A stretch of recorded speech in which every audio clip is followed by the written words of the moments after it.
Hello, everyone, and welcome to Mutants and Mastermind, third edition.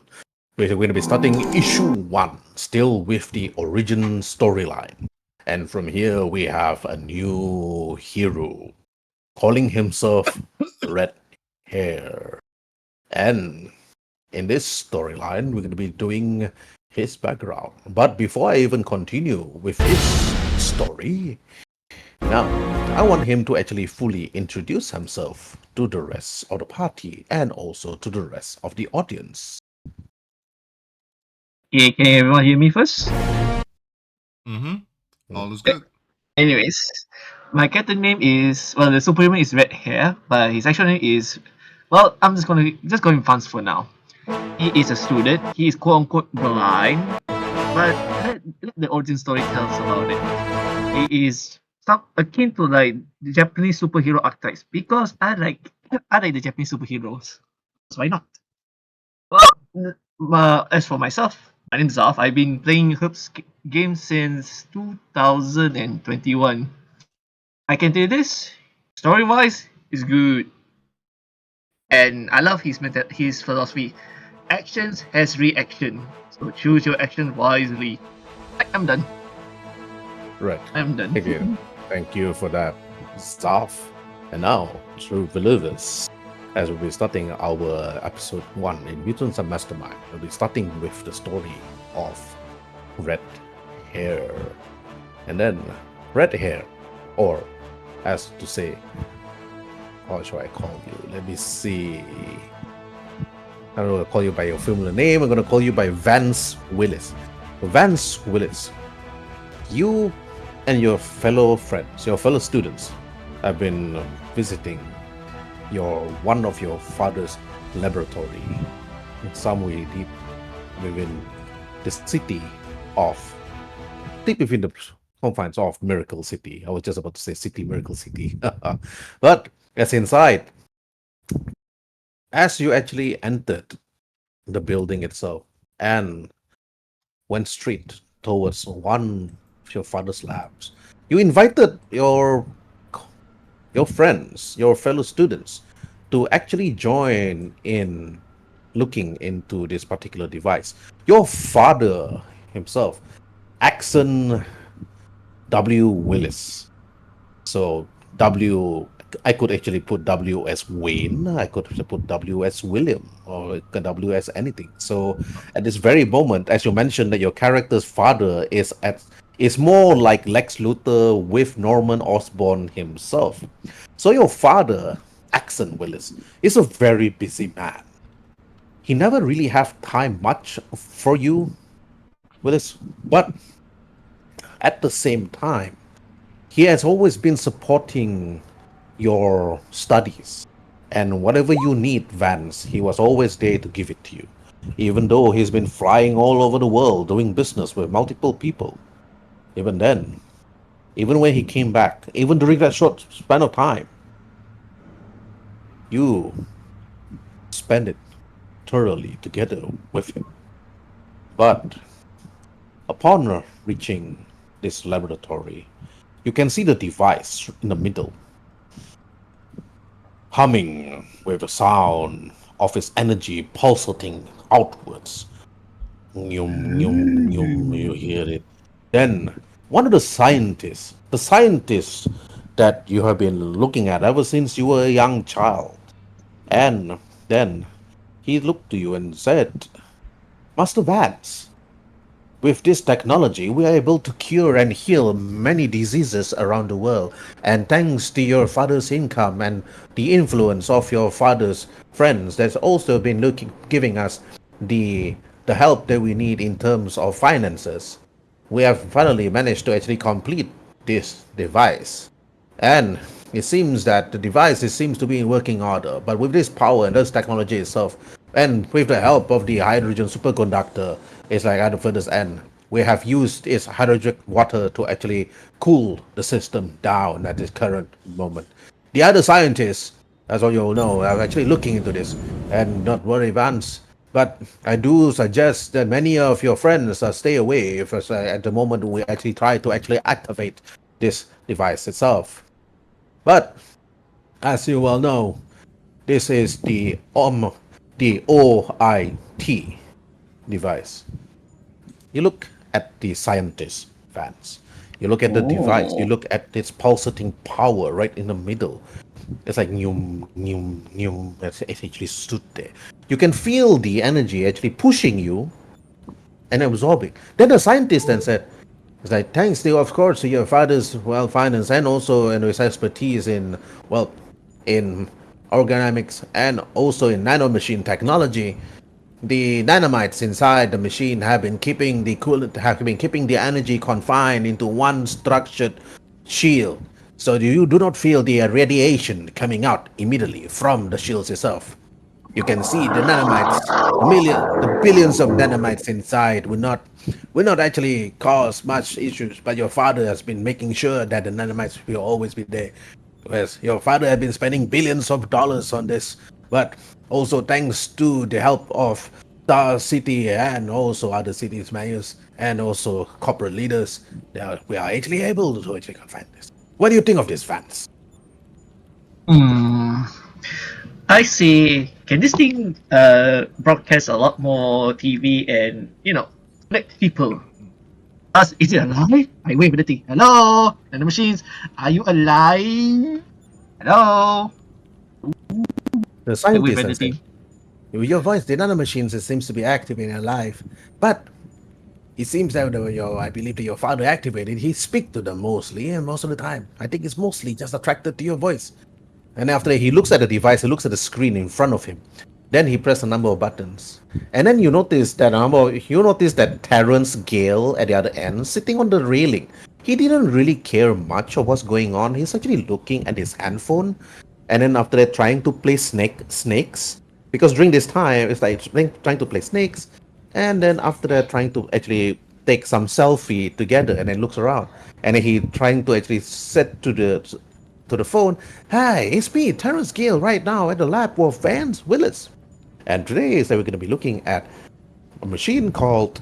Before he even can continue, the scientist actually pressed a button, and then you notice that Terrence Gale said, "Hey, it's like, who turned this off?" Then the scientist said, "Well, we have actually used a certain type of special EMP to actually turn it off. But it's okay. It doesn't really damage your phone, so you can still use it later after you walk out from the building." Then another girl, it's like another friend of yours, Erica Evergreen. She's looking at the nanomachines from a distance, listening to everything the scientist said. Then she asks, "Sir, do you think that these nanomachines, if they're confined to one space, and there's, as you mentioned, there's millions of them, what will happen if they were to be, escape from the bubble?" Then the scientist then smirk and laugh. Ah, they're confined to the small little bubbles, and yes, that's correct. However, nothing would happen even if they were to escape. They're reprogrammed to ensure that they will always stay at one particular location as long as they can absorb life energy. And then Erica Evergreen then continued, "Life energy? You mean, yes, heated energy. As long as they can feed on the heated energy in one particular source, then they will not actually go away."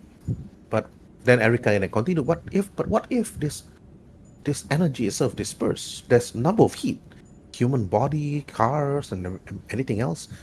Then the scientist and continued and said, the human body can actually produce that type of energy, yes, but it would consume like a certain amount before it would actually most likely kill you.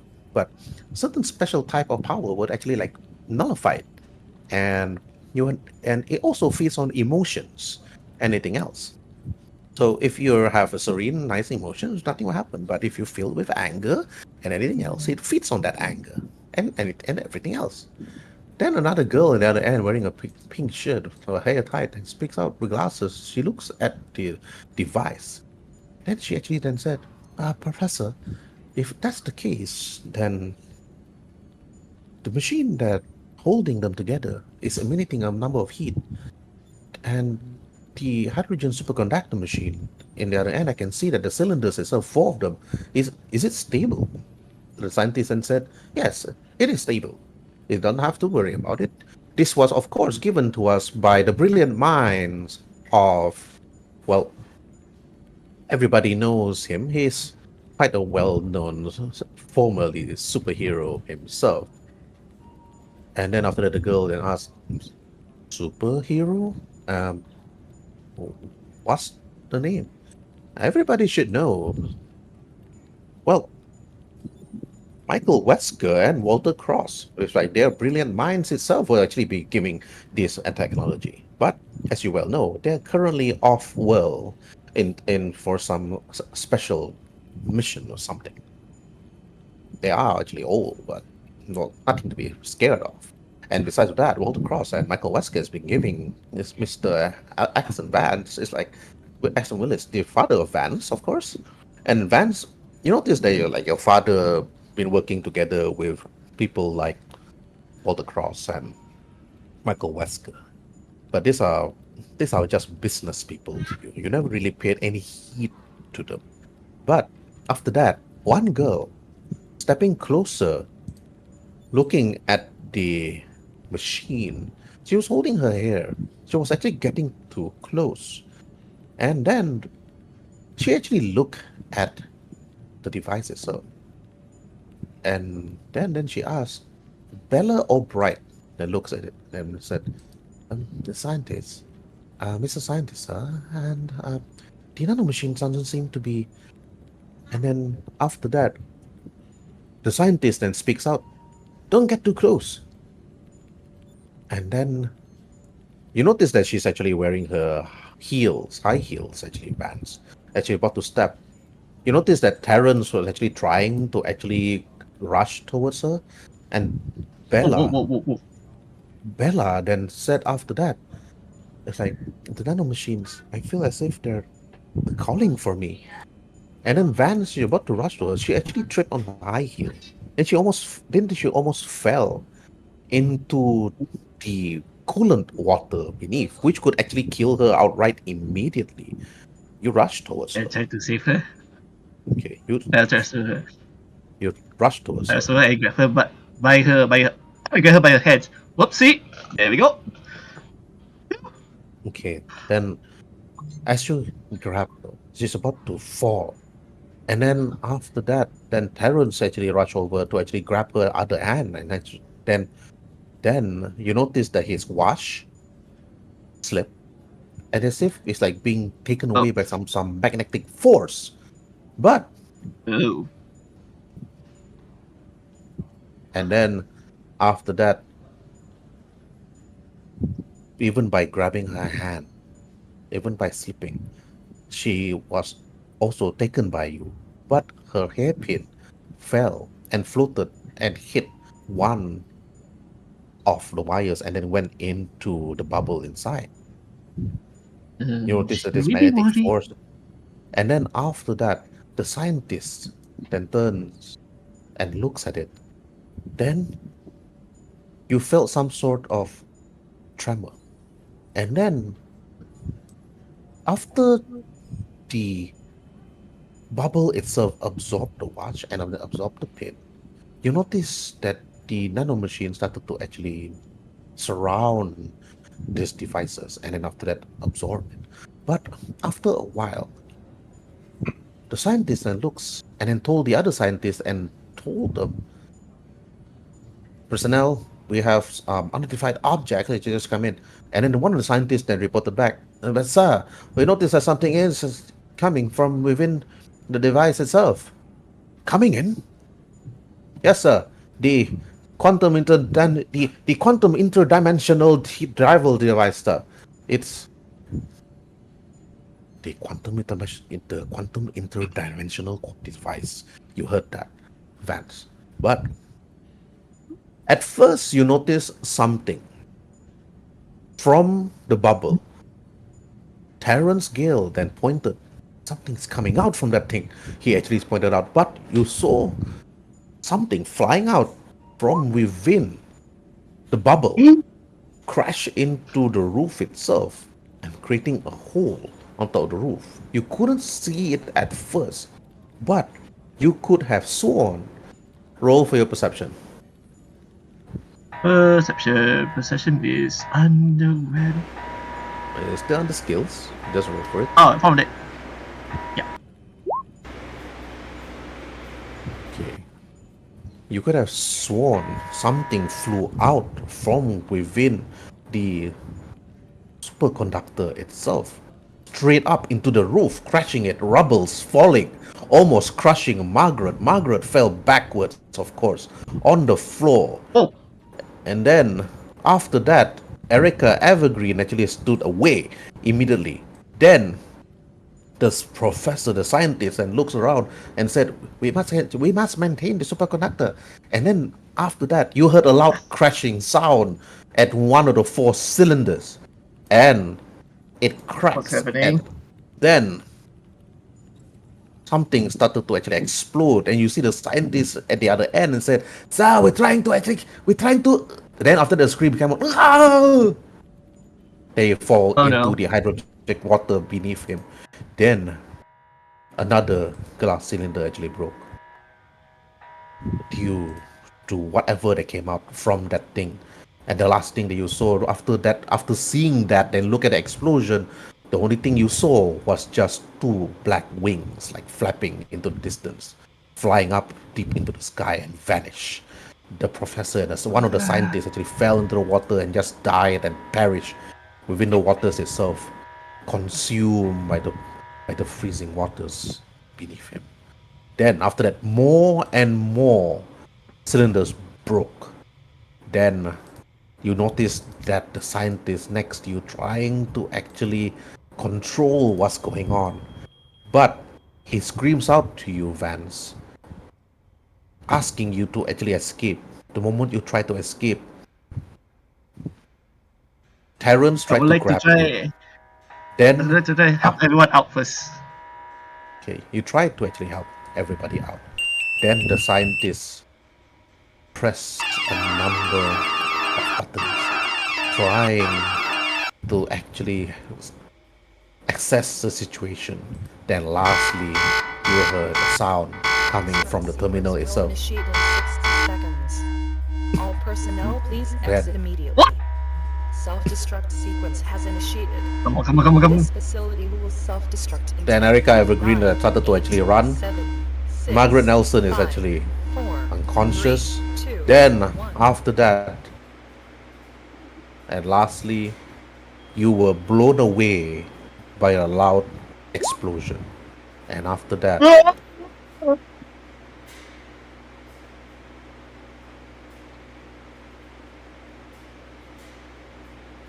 that was the last thing you remember. Then, after days of not knowing what actually happened, you woke up from your hospital bed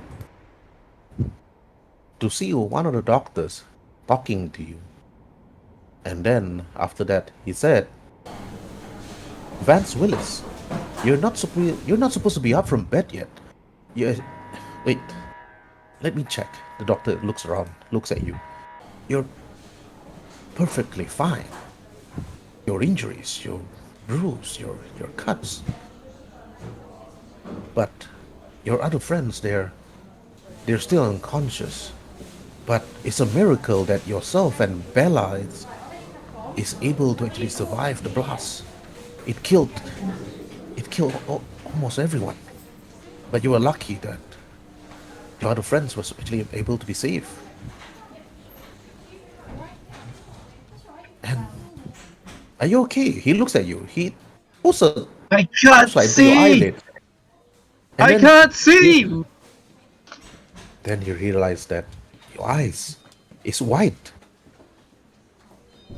You realize that you can't see the doctor. You can't see anything. And then after that, the doctor then looks at you. "No, Vance, you should wait. You should." Then after it, then Wait. he puts you on the hospital bed, and then try to examine your eyes. You try to look around. You touch him. You can feel him. But after you Can't felt see. him, you touch him. You notice that you felt as if you're eating up on his skin, but you can't feel it though. You can't see it, but you actually felt it. Then after a while though, After this while, he actually put you on a hospital bed itself for you to be examined. The doctor examined you further, and back and forth he examined you, and then examined Bella and the rest of your friends. It took you weeks to get used to everything. You know, you heard the sound and voices of your mom and dad. You heard your father's voice screaming out in pain. And then he said, I knew I shouldn't have trusted him. I knew I shouldn't have taken that offer. It was just too good. You heard what your father then said. Then after you heard your mother then speaks out, is everything going to be alright, doctor? You heard the voice. Is he going to be able to see? The doctor then just said, no, there's nothing. There's no technology that we could do to actually get him to see. Then after that, throughout the many nights that you rested, Vance, your your sight could not be restored. It was just complete darkness, but your hearing was sharpened. You could hear something like fall, like in the distance. At first, you thought it was really near, but it was not. It was quite far. You could hear voices and screams. You can even hear cries of babies being born, like way deep beneath the surface of this building itself. But slowly and slowly, you feel that something's wrong with you. But after going back to your mansion, many of the students that was with you did come and pay a visit after they're fully rested. They came to actually see how you were, and then after that, until one day, your mother came to you after you've rest for that many months. And this event was before Grandpa got his powers, of course. Then, until one day, after receiving that letter, your mother was happy. She opened it up and said that you're finally accepted into Miracle University, a place that you've always wanted to go to. But in the news, while inside your restroom, you heard story, a reporter. This is Jonathan Kent from MNN, and it seems that we have a new superhero. He's calling himself Grandpa. But well, then again, a number of people have been calling him Grandpa everywhere he goes. And he has stopped number of crooks, number of thugs from actually attacking a shop not far from the city itself. Do we have a new superhero in our streets? Do we have a new protector? I'm sure, but it's Jonathan Kent. And, of course, I have followed his exploits ever since then. And now I know why. But any further any further exploits of Grandpa, they will fully, thoroughly, and also right. But at this very moment, Grandpa is refusing to actually meet up with me, with myself, and also my other colleagues for a statement. But wait for further news and on further reports. This is Jonathan Kent signing off. And that was the news that you actually heard. Ah, you heard about Red Spartan, you heard about Mindbot, you heard about Black Sapphire. But after so long, another superhero appeared. You have a number of posters of superheroes in your room. People's And old collection. superheroes, yeah, collections that you admire, action figures of them even that you collected. Yeah. You have always admired Red Spartan, even. Red Spartan that protected Miracle City a long time ago from evil so great that no other heroes could even beat. And he was working together with people like Mindbot, Black Lightning, and many more. But after then, all the heroes vanish. But the story of Grandpa actually admired yourself, and it was actually very intriguing. But as you rested and you slept in your room, you close your eyes, even though you're unable to see, but you manage to do everything. During that many months even, you practice with a particular person known as Samson Knight. You're unable to see how he looks like, but his voice was very calm. He trained you in various acrobatic movement, in various Yeah. martial arts, and also various sensing ability. He always tell you, do not rely much on your sight, young Vance, but rely much on your hearing, of your surrounding, taste even, and try to actually detect where I am. So every single time he actually trained you, you actually use a cane to actually walk until a certain time that you no longer needed it. You always carried your book. You're reading it using the brailles that you needed to, of course, during that time. Yes. Then, after a while, Erica Evergreen, Margaret Nelson, and Terrence Gale helped you, and then after that, ushered you and telling you about Miracle University. But as you were actually preparing yourself, and during that time, you heard other news, even on the radio. And this time from J. Jonah himself. And then after that, it goes like this. Again, the menace of the blue dragon flying over the city of Miracle. But this is not a miracle of itself. Heck, even having the blue dragon is more like a nightmare to many people of the city. Everybody's saying that he's a menace. But now I'm actually hearing stories that the people are saying that he's saving people. Saving those within the streets itself. A dragon. Everybody.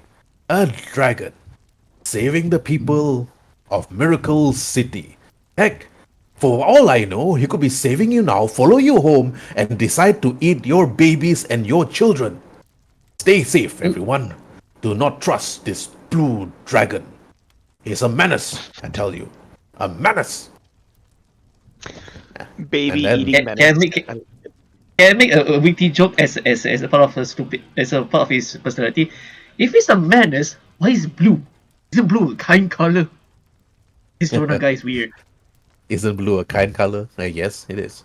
But after that, during that night, before heading off towards the university, you heard a police siren in the distance, and then the news from downstairs of your mansion. You can hear your butler, of course, watching the news.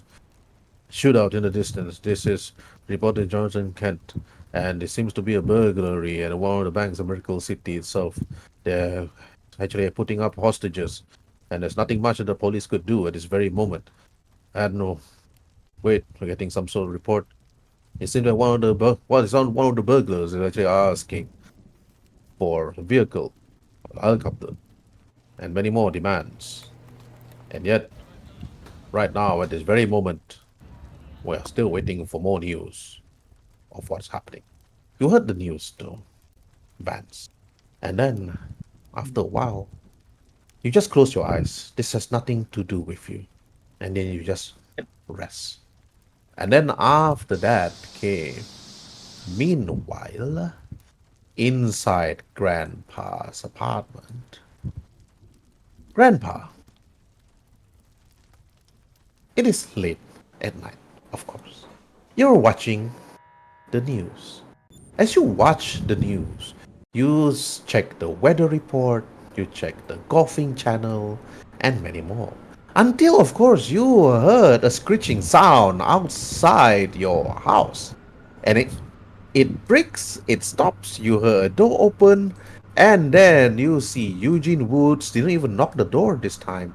And then he just rushed in, and then he said, Grandpa, change to your suit right now. Alright. Lad, Are you watching the I- news, Grandpa? There's a burglary there's a burglary uptown. hey, It's hard. time. It's Well- time to show to them what we're made of. Eugene. Okay. Let me just Let's change. not waste any time, Grandpa. I'll Then he try goes not to- to, but He goes Um, to one of the room and yep. change. I'll make my way to my bedroom, change into my superhero outfit. Have you figured out how to make two-sided tokens yet? Oh, yeah, actually, I can. You just need to go to your character sheet, right-click on it. You will see multi-sided. Click on multi-sided. Then you can choose change into your costume. Okay, so click on the token, right? Yeah, click on your token. Right-click. You will at the bottom, furthest bottom, you'll see multi-sided. Choose side. Ah, there we are. That's how you do it. Okay. Yeah. He looks at you though. Grandpa, you should really wear a mask that that doesn't really show much though. But then again, I like the style. Come, let's go to the golf mobile. Grandpa. You know, Mulligan. Two things, Mulligan. As I'm saying as we're driving to the bank, I say, first things first. You're really committed to the superhero thing, aren't you? Well, that's how we are. Though. And I don't have powers like yourself, but I'm taking martial arts right now, martial arts classes in my university. So at least I can actually help you. All right then. Well, maybe I've been a bit too harsh on you lately. Let's see what you can do. And also, there's a reason I don't wear a mask. Because you're grandpa. And you're People- fearless. That's what he said. Well, I just chosen a name for myself, Grandpa. Before you even could continue, he said, I decided to call myself Mulligan. Mulligan, is it because you want me to give you a second chance? Because Yes. I really do. I want to see what you're made of. I didn't want you to get in danger, but if you're not going to get into danger, then by all means. All right then, let's give this a shot. Okay, so we drive to the bank then. You drove straight to the bank, together with Mulligan. You think to yourself, like, second chances. Then after you arrive, you drove there though, but before you arrive, two police cops, followed by another two cops, having a shootout in the distance. Then, one person hiding behind a truck, making videos and then putting a report that said, this is John Kant from Planet Bugle. It seems that the burglars refuse to actually give in to the police. But who's that? Huh? I knew that he'll be coming. Looks like this is a job for Grandpa. And then after that, then he turns to the young Mulligan and said, and then Jonathan Kent asks, and you are? And then you see Mulligan standing upright and then putting both his hands on his waist. I am Mulligan, and I am here to help Grandpa, for I am his ward and his sidekick. Then he stands out in the open. But you notice that one of the burglars pointing his gun, shooting at Mulligan. Then you quickly rush towards Mulligan to actually protect him, Grandpa. Then you push him to the side. Mulligan, get down! You push him to the side next to Benjamin Parker and also his partner, Mendoza. And then Benjamin looks at you and said, Grandpa, finally you're here. Those crooks, they refuse to actually give in, and it seems that they're actually trying to blow up the bank. I Whatever don't they're know trying why. to do. It's not like they can get anything from a blown up bank. Let's see if I can have a bit of a chat with them. If not, then, well, we'll see what happens. Okay. Now I'm going to... Officers, do I have permission to approach the scene? Or The do I shooting need- stops. The shooting stops. Then after that, the police officer said, hold your fire, man. It's Grandpa. And you hear another voice in the other end near the bank and said, boys, stop your weapons. It's Grandpa. Roll for your perception, Grandpa. No problem. This is something, if it is, I figured out that I've actually been doing my character sheet a whole lot more wrongly than I imagined, because I put everything into Hero Lab Classic, and so I had to rearrange some things. But let's see if this works. Mainly mainly my powers and advantages, but not my skills or my abilities or anything like that. Just okay. Let's see, perception check. Oh boy, my eyesight is really, which is funny because considering, actually, you know what? Okay, I'm not. let me roll for the crooks. The crooks looks at you and then pointing the gun and starts shooting. Okay, let me roll for shooting first. Let me roll to hit. And the damage is way below your toughness. At first you were standing there. Alright, crooks. And then after that, the crooks look at you and said, lads, it's Grandpa, fire! And they start shooting at you. Pew, pew, pew. Then they start shooting. And then you realize that the bullets just bounce off your chest. Actually, coincidentally, missing him, but having everything around him, except Yes. him. Except him. Okay, I'm going to summon my mystical golf cart to move. I'm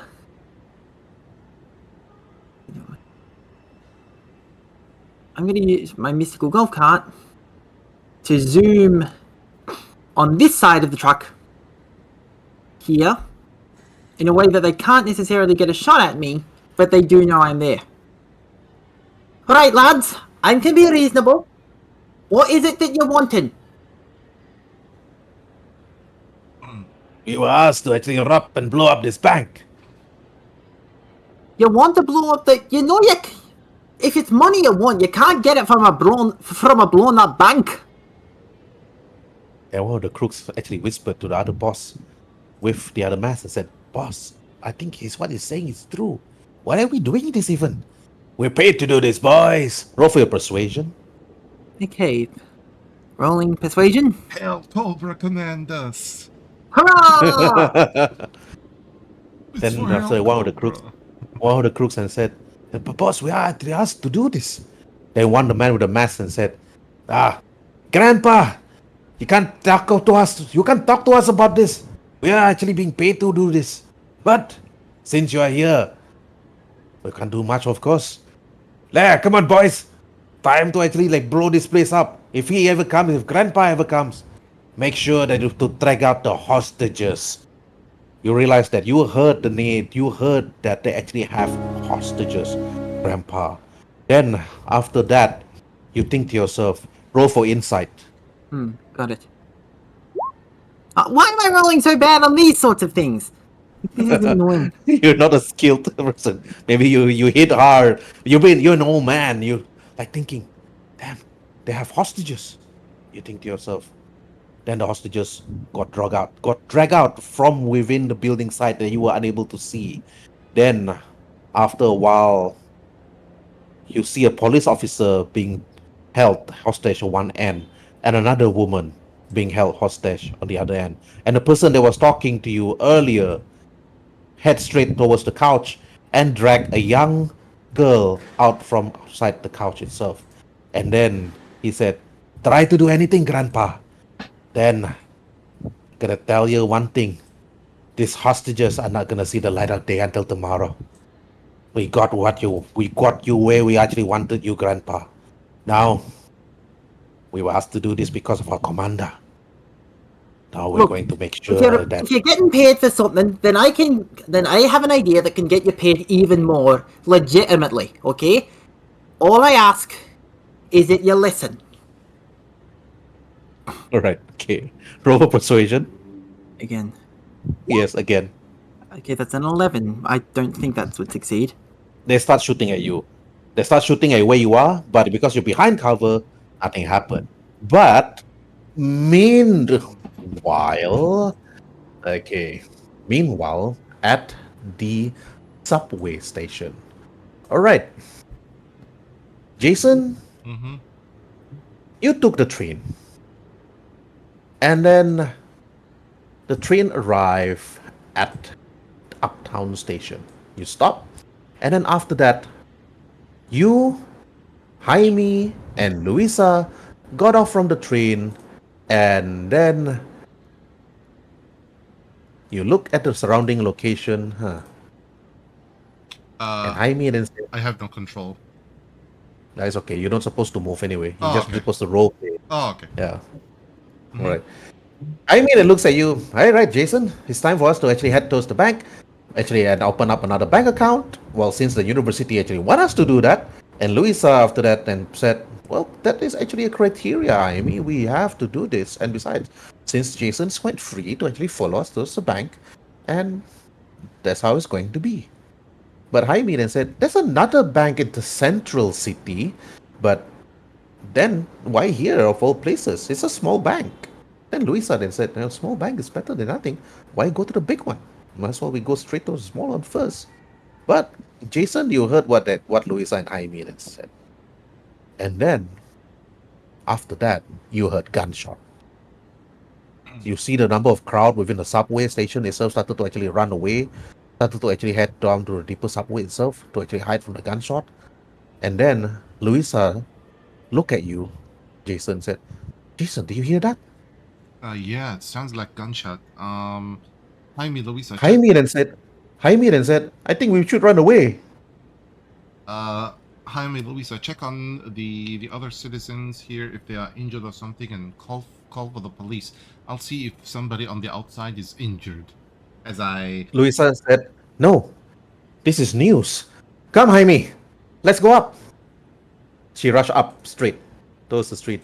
Jaime and said, Louisa, no, Jason, I'm going up. okay, he just goes up as well. All right.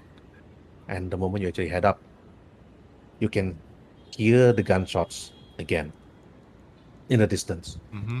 And then you hear person speaking out and said, You're not gonna take us alive, Grandpa. We're gonna stay here and make sure that this bank and everybody in it is gonna blow up.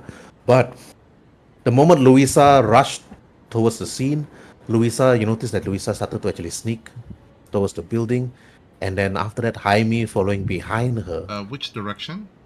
Is it where the police barricade is, or from other direction? Louisa then just Yeah, started yeah, to yeah, move. yeah. And Jaime said, Louisa, what are you doing? This is news, Jaime. Heck, I actually want to see is like what's going on. Maybe we can actually help save some people. Did you hear that? They're talking to Grandpa. That's what Louisa actually speaks Mhm. up. I tell them, Jaime, Luisa, why don't you guys go around from that direction to see if you can help people? I'll see if I can go down from this direction and help others. Okay, roll for your persuasion. Persuasion. Ah, here we are. Nope. Okay. All right, DC is just 5. Oh, okay. Louisa said, okay, that's a good idea, Jason. Okay, we're gonna go this way, and you're gonna go that way. And this way, we could actually see what's going on and see if we can actually help the people inside. Louisa speaks and started to whisper. Mm-hmm. And after that, then Jaime in and said, hey, there's a door over here. He points out. Mm-hmm. You guys be careful. And whatever you do, don't do anything foolish. Then Louisa tells Jamie, I'm gonna go in. I'm gonna go inside this door. Then she goes in. The moment after you said don't do anything. That's actually a solid wall, by the way. The door, everything here is in front of you is a solid wall, not a doorway, sadly. Just Then saying. she said, Jason, don't you know I'm superhuman? No, I'm kidding. Anyways, she walks closer. Yeah. Okay, meanwhile, and to you, you head behind the wall where nobody can see you. Yeah, exactly. And since I'm behind the wall, with his backpack, he pulls out like the mask, the hat, and the flip away blue jacket and puts it on and simply, says, goodbye, Jason, and hello, mnemonic. Wrong picture, by the way. You put the wrong picture. The dark blue. Which one? You put the one with the M and everything. I gave you one that has like It's okay. an all It's okay. blue. Just change to this one first for the time being. Even though it's supposed to be one. Wait. I'll just go back. I'll just go back to the chat and just re-give it to you because. Then you better pause first because I need to crop it out, put it into the. Okay. Okay, Mutants and let's do- Masterminds, we're back after these messages, and now we're back. Anyway, I change into my superhero outfit and put the backpack. Since it's like the type of foldable one, so I just like fold it up, make it into like a back belt underneath my clothes as I make my way. Since I'm behind a solid wall, so I don't need to worry about stealth. And I'm basically here. Still cannot see anything until I'm able to see something through maybe like a door or something. Then yeah. Okay. Well, Jaime and Louisa Lane will just go forward. Chances of them being the next hostage after this is going to be very high. But as you move forward itself, Grandpa, now it's your turn. Okay. I'm just going to roll for this guy's initiative. Okay. I am okay. I'm trying to calm down the situation before things can get any worse. I don't know that Mnemonic is here. I'm just saying, lads, if you want, I can give you one of my sane golf clubs to sell. All Just right. trying to. And one of the crooks had said, "Boss, Grandpa is gonna be giving us his golf club. Don't you think that we should be, taking and sell it? Besides, it's a golf club for number one golfer in the world, and also a superhero." The crook, and then the other one with the mask, then actually points his gun. "Say it again, I'm gonna shoot you in the head. Okay? We're here for a reason. We're here to blow up this place. Then after that, the cash will be ours once we escape the truck." All right, roll for persuasion, Grandpa. Rolling again. Hopefully this doesn't fail. Oh, that actually is a pretty good one. Yeah, yeah. Then the crook said, "But listen to reason, boss. A golf club? Come on." Then after you turn, of course they didn't shoot you. Then after that, the other crook, this one actually shoots at your general direction, Grandpa. Of course, he couldn't penetrate, and said, "Then trying to talk us down, Grandpa. You're here for a reason. You tried to do anything. That's it." Okay. Then after you turn to look and peek from the side of the truck, you see one of the crook actually putting up some bombs at the pillar itself and putting the timer on one. Then you notice that some of the crooks actually drag out the hostages and pointing their gun at their head and try to do anything, Grandpa. You know what will happen. That's what one of the crooks actually speaks out. Then he lost forward, to show what happened. But you remember one thing though, Grandpa. What's that one thing? You remembered Yamanari, aka Blue Dragon's phone number. Oh yeah. Oh, you forgot already. As a player, you forgot.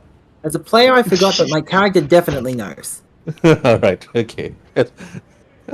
Meanwhile, Yamanari is inside his sewer listening to some music and watching a show called Teenage Mutant Ninja Turtles. And he was I didn't have shadow power. If okay, I'm gonna say I may or may not be back. Just give me a moment. And I zoom over behind. This I think it's a skip. This overturned skip. You look at the number like, okay, how many numbers does Yamanari have? Okay, I will quickly call Yamanari. On my Nokia. Mm-hmm. You call Yamanari on your Nokia, and then Yamanari. Then after that, you heard the vibration of your phone. Beep, beep, beep. And Blue Dragon seems to be like not noticing it. Beep. I'll answer my phone. All right. I'll pull out my phone and answer it and be like, "This is Yamanari, the Blue Dragon. What do you need?" Hey lad, you're not averse to doing daytime work, are you? I usually try to keep to the shadows. Too many people can see me during the day. Is there something you need? Yeah, well the bank's gonna be blown up and I ain't mean over my head. So I was wondering if you could help. Well, we can't have the bank blown up. We can't have the bank blowing up. I'd be glad to help you out there, Grandpa. Alright, but remember, here's the situation. They've got hostages, they've got bombs, and they're planning to blow everything up. Possibly themselves, I'm not sure, but definitely the hostages and the bank. I've tried reasoning with them, but they seem to be quite stubborn. Do you know where they're holding the bomb? Sorry, could you repeat that? Do you know where they're hiding the bomb? Yeah, they're all inside the bank. Not the one in city center, the smaller one. Oh, yes, but where is the bomb? The bomb itself. The exploding device. Oh. I believe I know where the bomb is. Her? Mm-hmm. Does he know? Like a pillar. Grandpa would know where the bomb is, right? you notice that if you took that peek, you saw them actually putting at the pillars of the building itself, trying to make Oh, it yeah. collapse. Oh yeah, they're They're on the setting it pillar. up. Oh, of course, they're on the pillars inside the building. How many of them? How many bombs do they have? I'm not entirely Nope. sure, but enough to blow the place sky high if we don't do something about it. All right. Well, I guess there's no sense in planning right now. I guess there's no sense in plus planning over the phone. Let me get there as fast as I can. I would be And appreciated. can I use extra effort to increase my flight speed and get there faster? Extra effort. Yeah.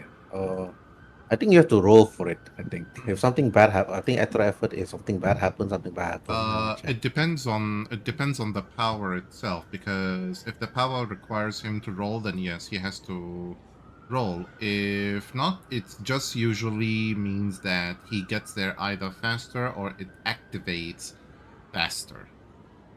If the power There requires is- if the power requires it to roll. Yeah, the power does not require activation or a roll, so it should just increase the speed, right? Yeah, if it's like something like increased speed or something, then yeah, it just happens since it's something minor. Yeah, extra effort. Sweet. And power, speed, power, blah blah blah blah blah. At the start of the turn, immediately after using extra effort, there becomes fatigue. The hero's already fatigued, becomes exhausted. Blah blah blah. Okay. Yep. I'll probably just open this up, but yeah, you can actually like fly there as fast as you could. Now, all right. Now let's go back to the same scene again. Okay. After doing that phone call, Grandpa, the crooks again put another bomb on the next pillar. After Okay. putting that phone call down, there's not So, moving. by the way, while I was rearranging my powers and stuff, due to having done them incorrectly, I took the opportunity to add some powers that were part of his character as well, if that's okay. Mhm. Okay, what is it? Among them, this power, which is Golfer's Sight, which is it's a sense power, analytical for all visual powers, distance sense, extended to ultravision, removable. Mm. So I can, Okay. so I basically have analytical ultravision sight. Mm-hmm. So I can see UV. So just wanted to let you know. Mm-hmm. What does analytical do? Analytical. Yeah. Analytical is basically, as I remember, the next step up from acute, which sight is normally. But okay, so analytical. Here we are. Beyond even acute, you can perceive specific details about anything you can detect with an analytical sense, such as chemical composition, exact dimensions or mass, frequency of sounds and energy wavelengths, and so forth. You can only apply this effect to an acute sense.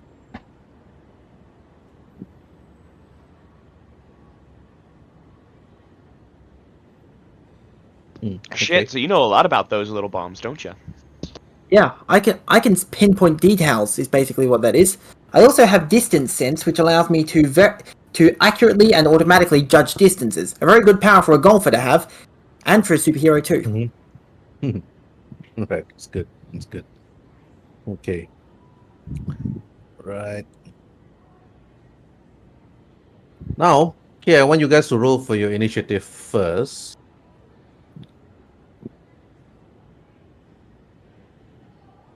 Because, so that I can actually rearrange the initiative counter.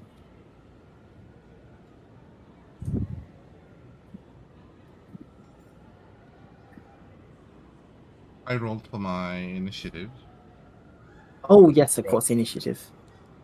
Now, where is your character?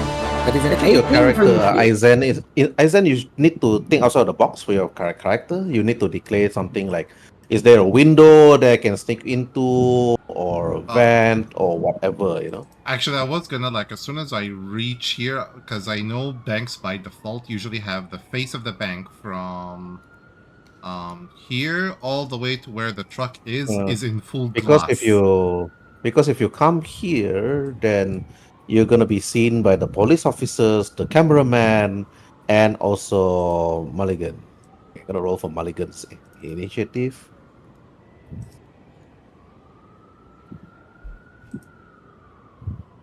They're Actually, either gonna think, are you another super? Are you a villain? Okay, to me, your character looks like a villain because of how he's dressed up like. this is basically beginner level superhero costume. Not too flashy. I mean, even the Green Arrow had like a simple hoodie with a a barely made mask, and yeah. Grease paint. But Grease paint. remember, you're new. No one has seen you before, so they might perceive you yeah. as an enemy. Yeah.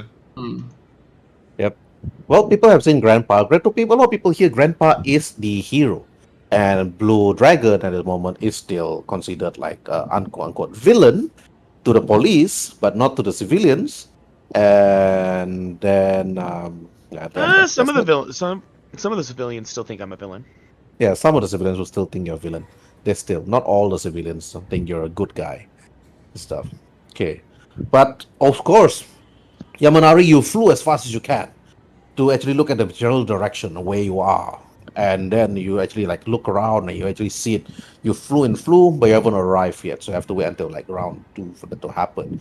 But Grandpa, the moment you look and turn to see where the enemy put their bomb, you hear a loud crash from the top of the ceiling roof itself, the glass ceiling of this bank. And then you think and you said, finally, Blue Dragon Yamanari is here. And the moment the ground actually shook from the dust, all the crooks was actually surprised to see as the dust actually settled. They actually shot into the dust smokes itself and start firing non-stop into the middle of the section of the bank. But when you turn to actually see, thinking that Blue Dragon will be there, but Blue Dragon is still flying, of course. However, you see another figure appearing, fully red, and, of course, doesn't look like Blue Dragon.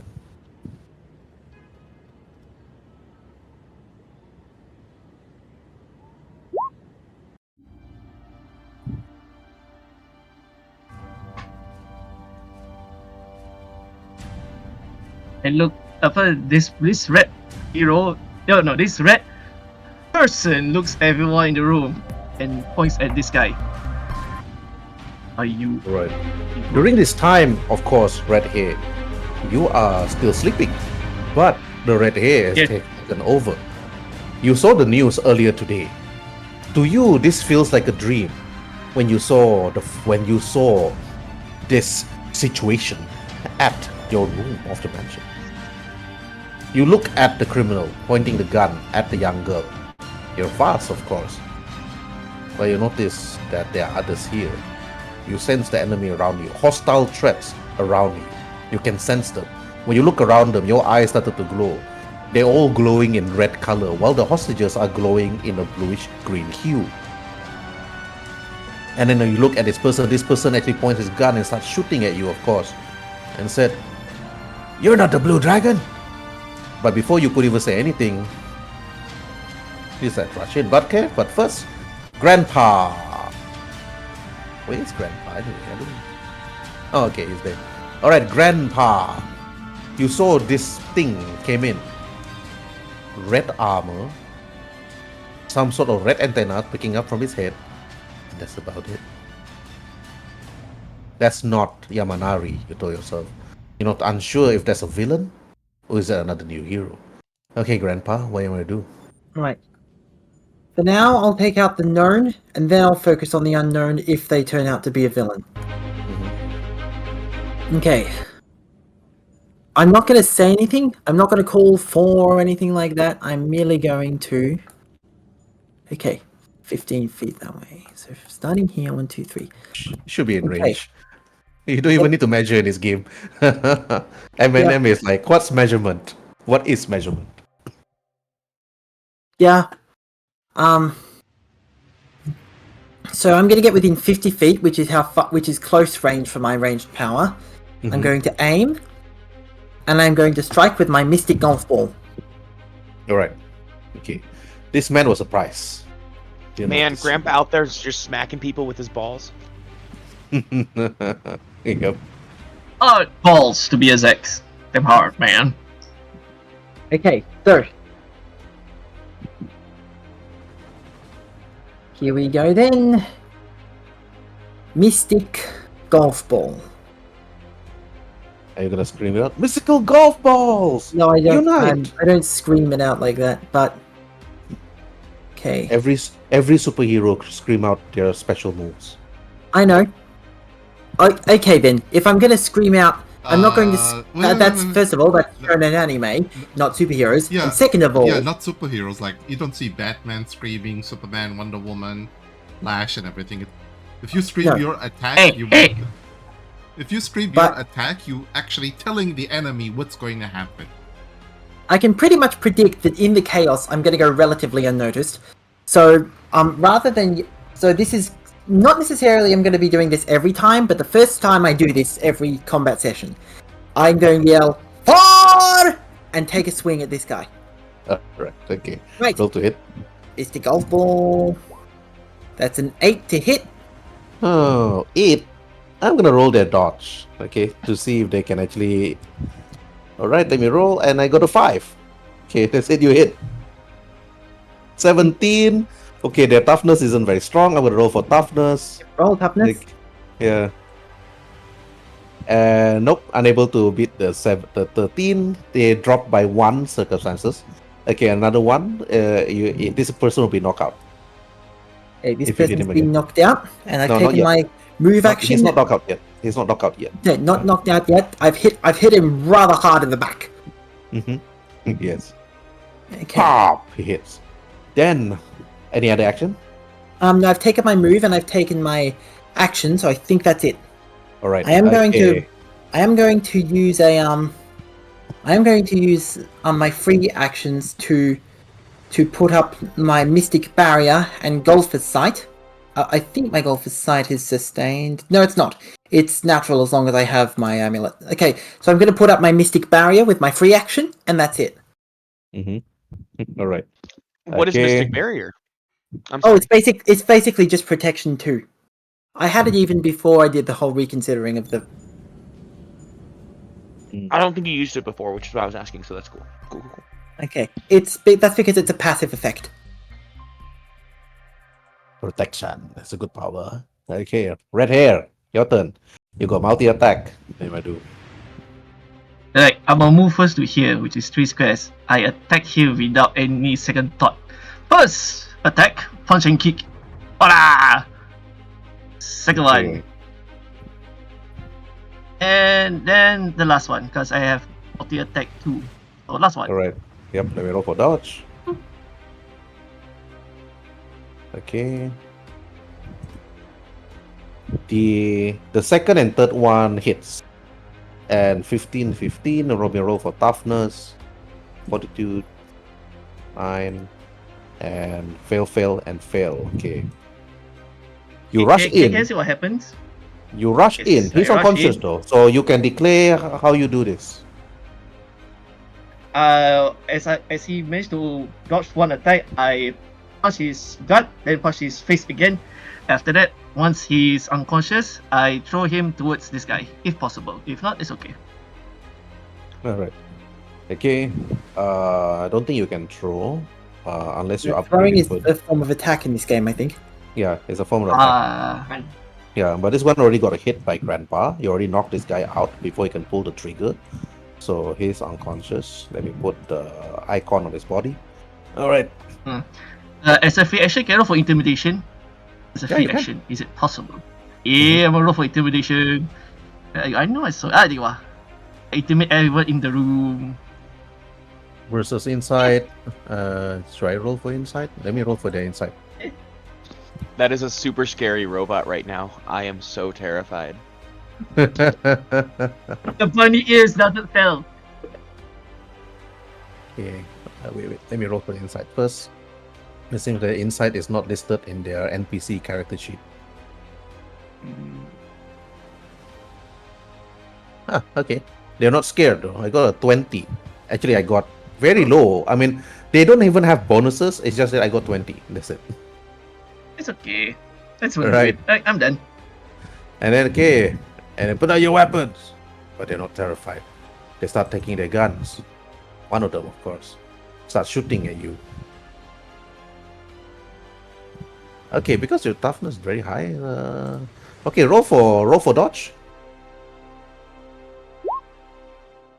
Okay, you got hit. Roll for your toughness or your fortitude. Toughness. Toughness 21 versus 17. Nope. Ding. The bullet hits your chest. Then after that, the bullet fell on the floor. Ding, ding, ding. Then the crooks as he started to actually run off, go into cover. Now it's Mulligan's turn. Mulligan, Mulligan looks at you, Grandpa, and he speaks out. Now it's my turn. Yeah, they start charging. That's it. This one's Okay. down. Okay, down. That can be done. Alright. Okay. Mnemonic, your turn. I'm pretty sure this cow, when it rammed to the glass wall here, it made a dent in it for me to get in, right? Of course, you can see it. Yep, I walk in, and when I basically reach this side, I use mind control on this guy. Okay. He was about to pull the trigger on the guy, right? Mhm. But he's terrified. You notice that because he's in the blast, he's not supposed to kill himself, he's supposed to kill the hostages. Yep. But that's not going to happen because the moment this red armored person jumped in, there was nothing that he could do. Mhm. Okay, let me roll for will. Yep. And I got 6. He's compelled. Yep. If he's compelled, I first compel him to release the hostage and to attack his fellow friend here by injuring him in the kneecap. Okay. I think you can only do one action, right? Asking him to release the hostage, and then shoot him will be the next action. Yeah. Correct. Okay. Correct. Yeah. So. This person Mhm. released the hostages. Mhm. The hostage, after seeing that, immediately run off straight into the front door. Oh, don't forget next turn he has to attempt the save, and if he fails, like anything lower than a 9 and below, he's automatically will be controlled because it's accumulated. All right. After Okay. that, after And this crook look at this person over here and said, "What are you doing?" "I'm releasing him." "What do you think I'm doing?" That's it. Okay. Then this crook, okay, as this crook tried to do something, of course, to the lady. During this turn, Mhm. Jaime and Luisa actually charges in and try to grab at the crook. Okay, their grab is 0 modifier, so I'm gonna roll for grab. But they're together, so they got advantages. Not advantage, they got bonus. Alright, they roll a 17 and 17 on this crook over here, tackling him to the floor.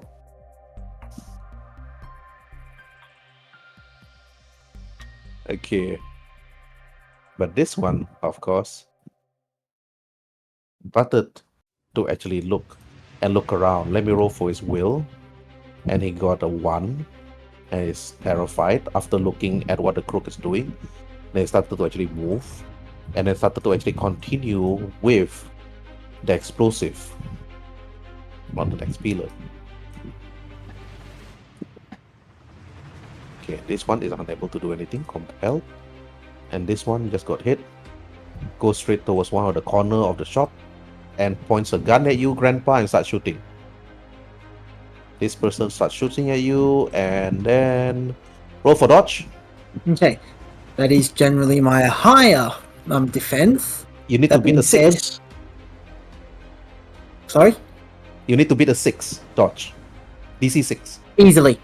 You you saw the been- bullet flying at you in slow motion. When you've been around high velocity objects all your life, as a golfer would do, you learn to be good at this sort of thing. Okay, alright. Then.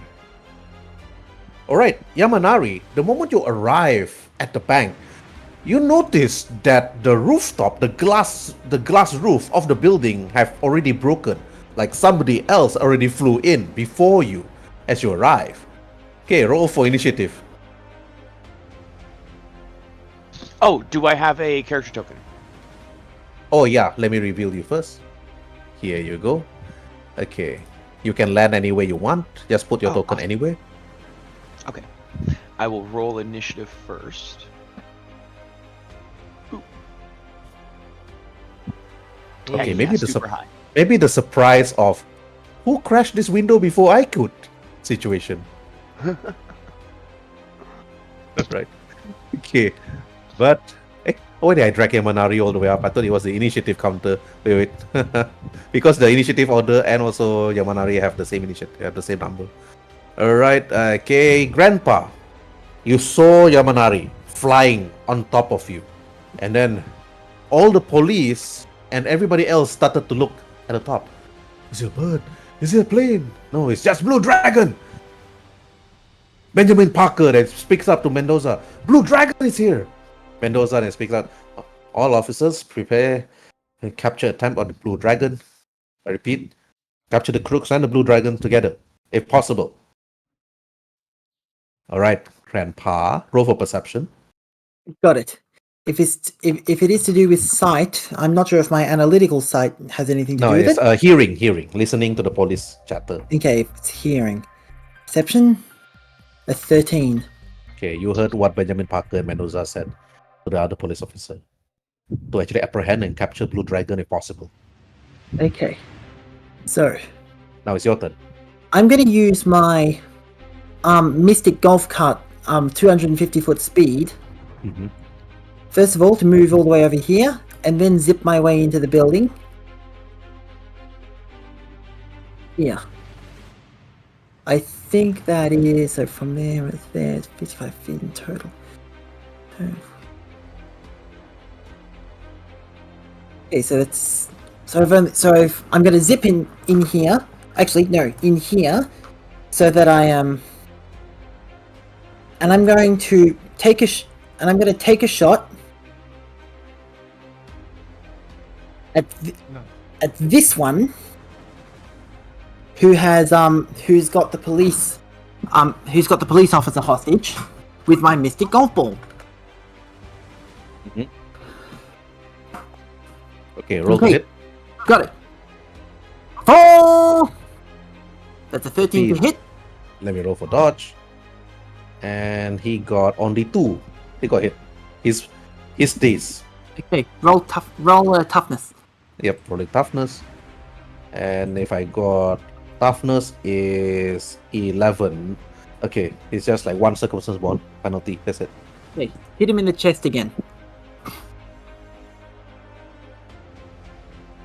Okay. Generally, okay, how I just- roll it is if I deal 1 point of if they fail by 1 degree, I hit them in the chest, and by 2, I hit them in the head. Or in the groin, whatever works. Alright, okay, roll to hit. Um, Is that music? Mm-hmm. Music. I messaged you in Discord. Oh, okay. So I have, Okay. Okay. I have actually Yeah. put music. Can't you hear it? Can't hear any. I've been playing Oh, I music can hear it, yeah. for the past God knows how long. Quite soft. I'll turn up the ambient spot. That might work. Mm-hmm. Okay. It's individually. It's All right. individually. You have to Okay. do it All individually right. for each Okay. one of you. Done. Yeah. Okay. Done. As long as the silence was like, oh my god, so boring. Oh, there. Okay. At least got music. Okay. All right. Okay. Grandpa. Got it. Well, I've moved and I've taken my action, so I think that'll be it. All right. Okay. Now, red hair. You know this old man. You turn to face him.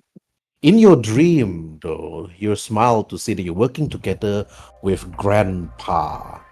You think to yourself, you told yourself, it's time to show to What a good Grandpa dream. that you're a superhero. But I want to ask, is this guy unconscious now? He's unconscious. You already see the icon. Red, blue Right. is the two icons means that he's unconscious. Normal That bad guys case- like these guys, right?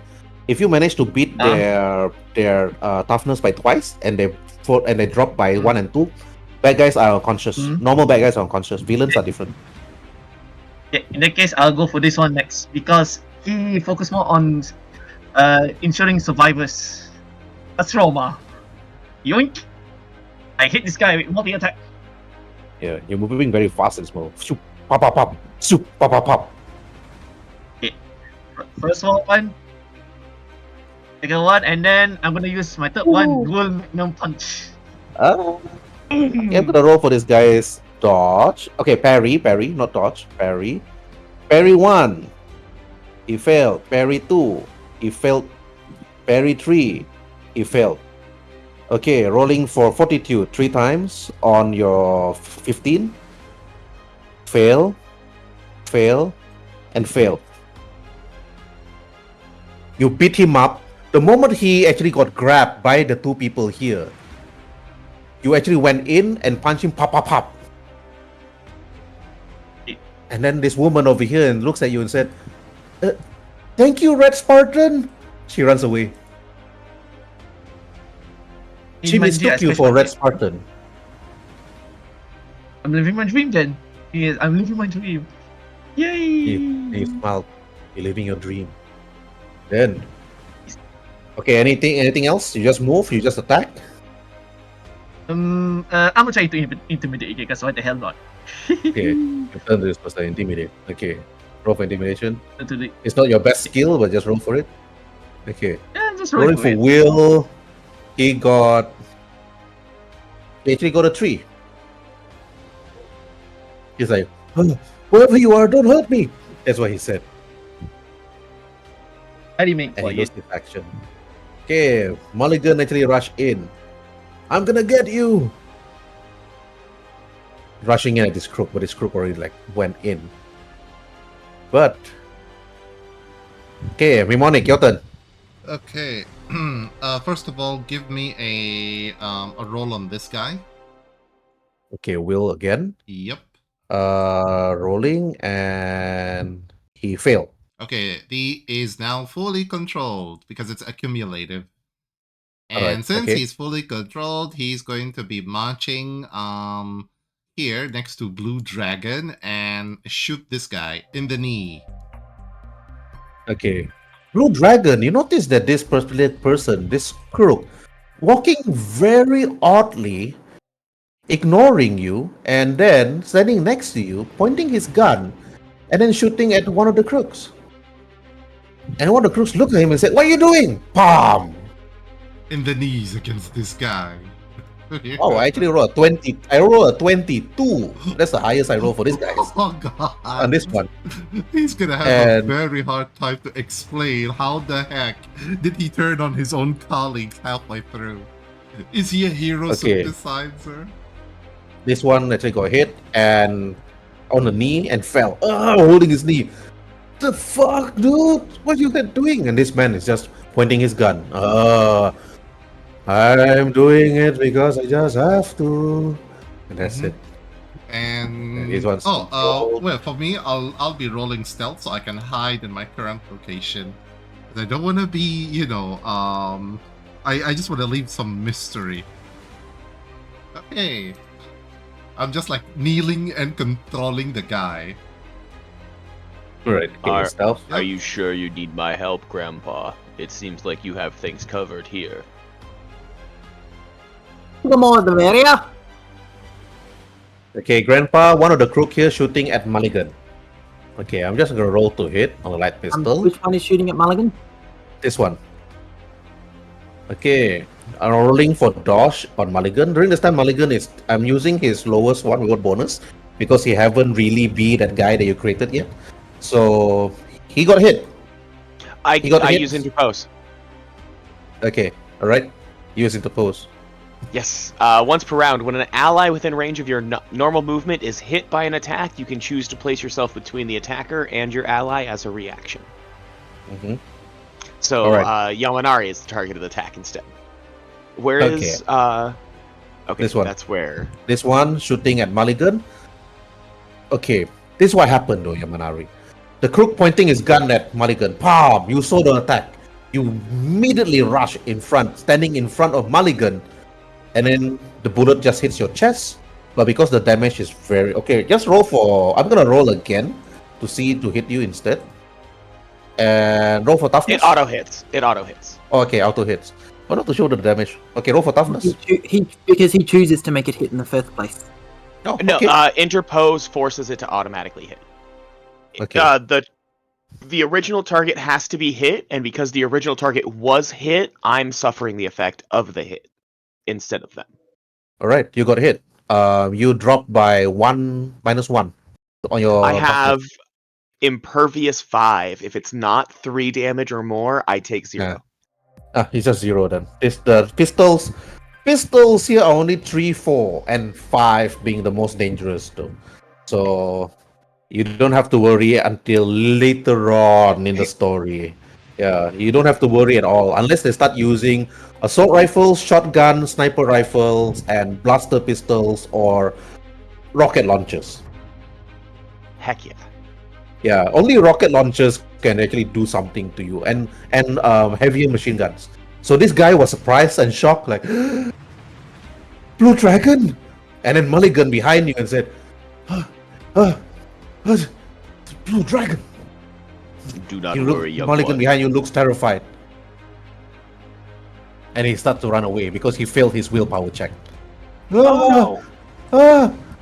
It's Blue Dragon. Shoot him! Shoot him! Okay, all right. Oh crap! There's a whole bunch of cops here, huh? Yeah. Yes. Exactly. And there's nothing, Alright. and there's nothing in front of them except you and a bad guy, so they will technically shoot you and the bad guy together. Blast him! Which one? Yep, I'm a No. danger. So it looks like this guy was the leader, right? Okay. The guy that was the leader is not unconscious. But you see Benjamin Parker looking at you and said, "That's Blue Dragon, fire him now!" You notice that they actually changed their firearm to tasers. Tasers is...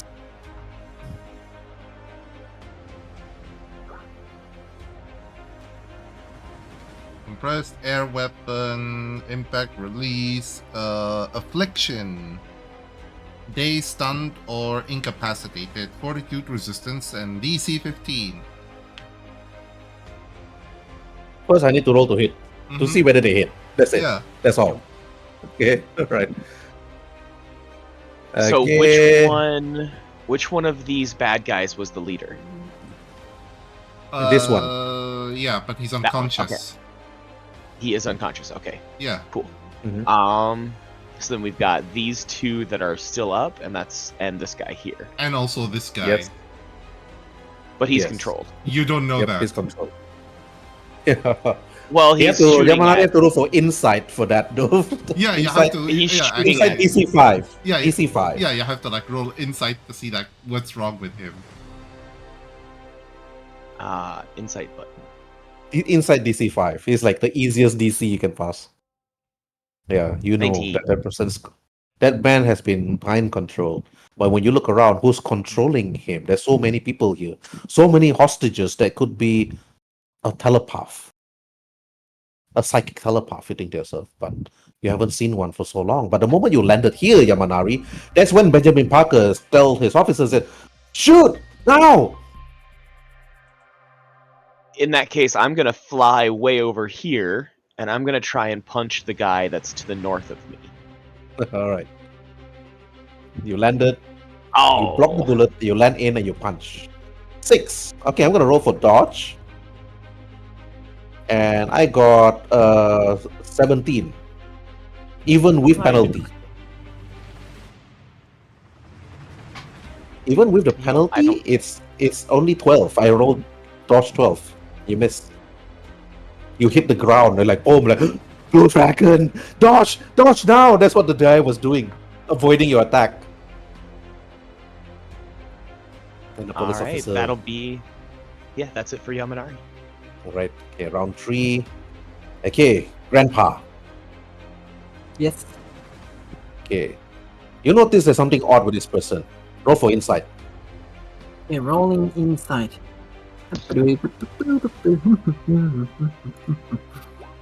11. You notice that this person has been mind controlled. Why would this person actually point a gun and start shooting? And he's speaking in odd words like, I am doing this because I have to. Like really slow. Because it's the right thing to do. Ooh. I don't want to be a villain. I want to go straight. Alright, Grandpa, what do you want to do? Okay. But I've noticed this guy is shot at Mulligan. Yep. Absolutely outraged. Not only at this guy for shooting at Mulligan, but also at Mulligan for getting himself for getting himself in danger like that. If not for Yamanari, also- he'd probably be You dead. also notice Mulligan running away from Yamanari the moment Yamanari protected him. Okay. This is that split second has solidified it. He's not cut out to be a hero. So, I will. I'm gonna take a second shot at the guy. If he's facing that way, then I'm gonna hit him in the back. But first, Okay. I just because if I'm not 50 feet away from him, then I will then I'll get a -2 penalty. Mhm. So from here, aim, fire.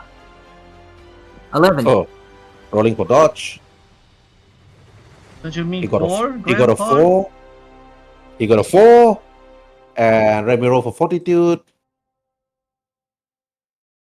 Toughness 13, fail. And he's unconscious. Okay, knocked him in the back again. And he falls down the floor.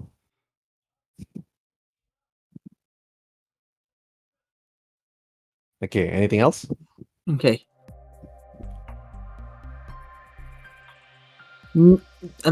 I am going to warn Yamanari because I'm pretty sure he already knows, but I'm gonna yell, "The police are here! Get out as soon as you can!" I'm not against the police. I'm just for Yamanari in this situation. Yeah. Not until the hostages are safe.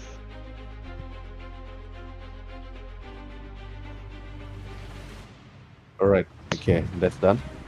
Okay, alright, red hair, your turn.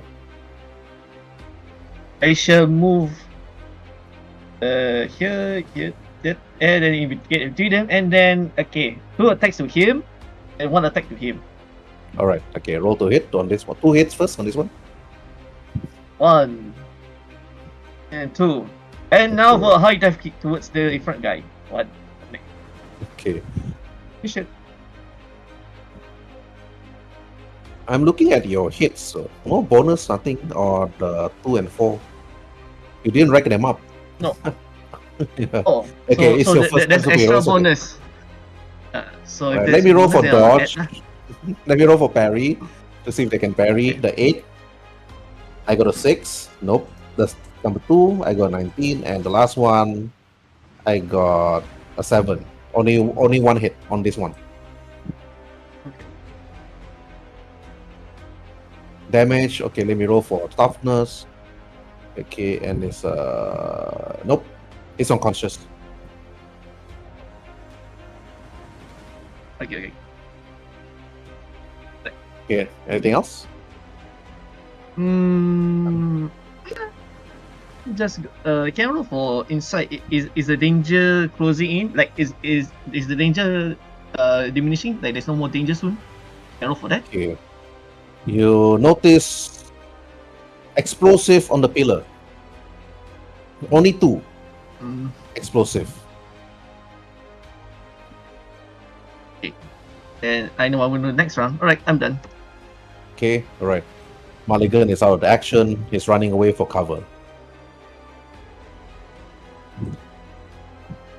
And then after that, this one is down. Mnemonic, your turn. Okay, since that guy is under my control and I'm in stealth mode still, I basically hide here like underneath the table and command the guy to basically go here and shoot that guy in the knee. And he shoots. And he got a 14. Let me roll for this person's dodge. Man, this bandit will have a Nope. weird story to say. I went in to rob the bank. I ended up helping the superheroes somehow. Okay, he's unable to dodge it. He can roll for fortitude against that that damage, and got a 7.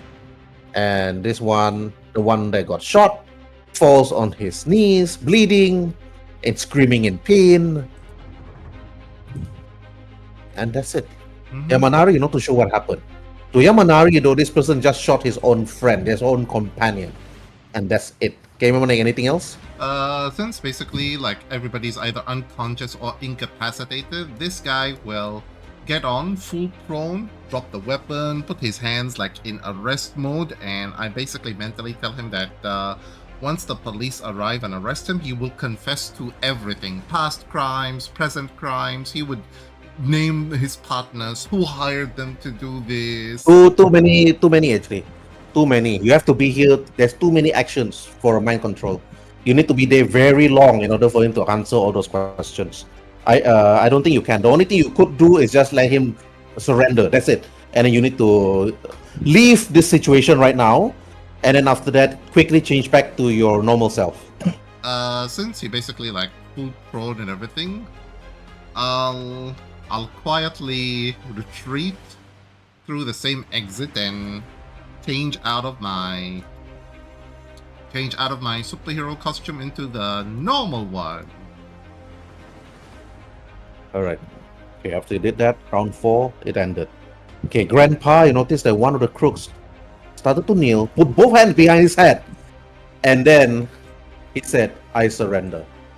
Okay, That's it. okay. I'm going to yell, Yamanari, get out of here now! Okay. Sounds like a Yamanari, the moment Grandpa said that, this police officer looks at you and said, "Thank you for your help, Blue Dragon." Please tell them what we did here. Blue Dragon is gonna rush over to these pillars, grab the explosives off the pillars, and then fly off. Right, you grab one of the explosive, and you got another free hand to grab the second explosive. Then you flew up into the air as fast as you could, and you see the timer is about to actually go off. You flew up into the Throw sky. them up above. You threw it up above, and it exploded.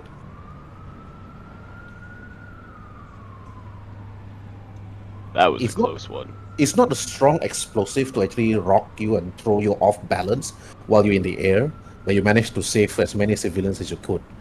But in the distance, when you look down, you can see Benjamin Parker, Mendoza, and the rest of the police officers looking up at you.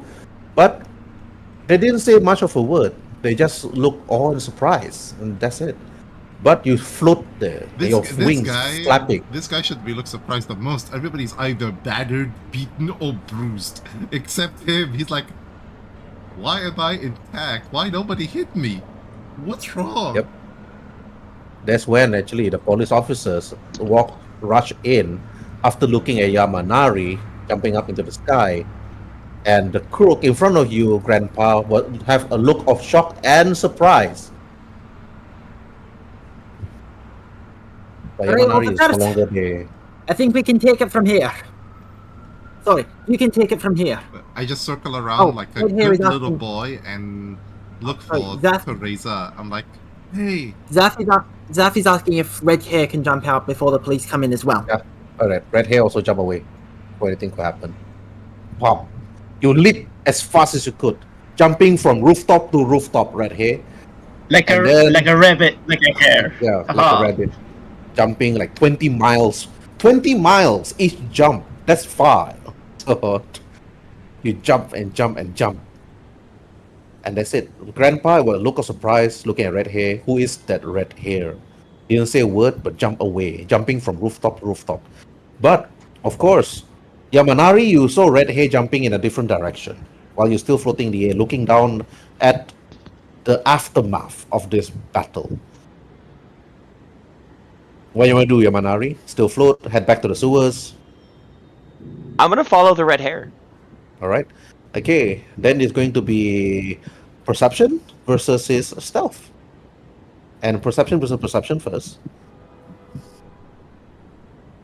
There's the bug. Okay, red hair, perception. 19. Okay, red hair, you notice you're being followed by blue dragon. To you though, red hair, this feels like a dream. But you don't want him to actually follow you. Or do you want him to follow you and you want to talk to him? If you want to talk to Yamanari, I No. can make a scene for that. You two of you on the rooftop. If not, then is your stealth. You got a +2 bonus versus Yamanari's perception. No, if he wants to, if he passes this, then yeah, we go for that scene. Everyone Okay. for stealth first. Oh no. All right, then it's gonna be that scene. Okay, okay, all right. Red hair, you notice they're being followed by blue dragon. You stop at one of the rooftop, waiting for him to actually come to you. But that scene will be later. Let's do this scene first. All right. Sure. Okay, Grandpa Benjamin Parker, thank you for your heroic deeds.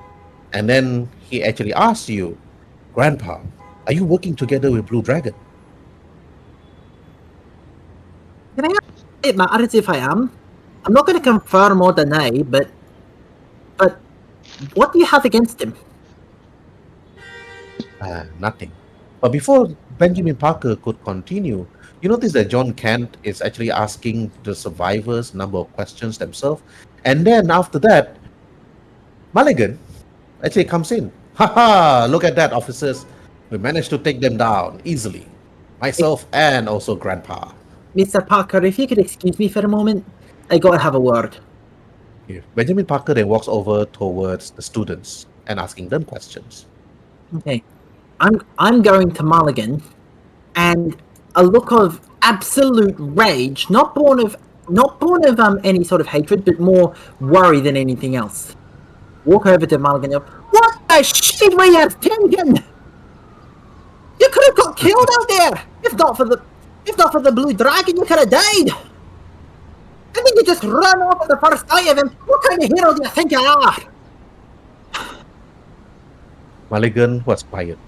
He looks at you. He didn't say a word. But, I was trying to help Grandpa. I know you were trying to help, but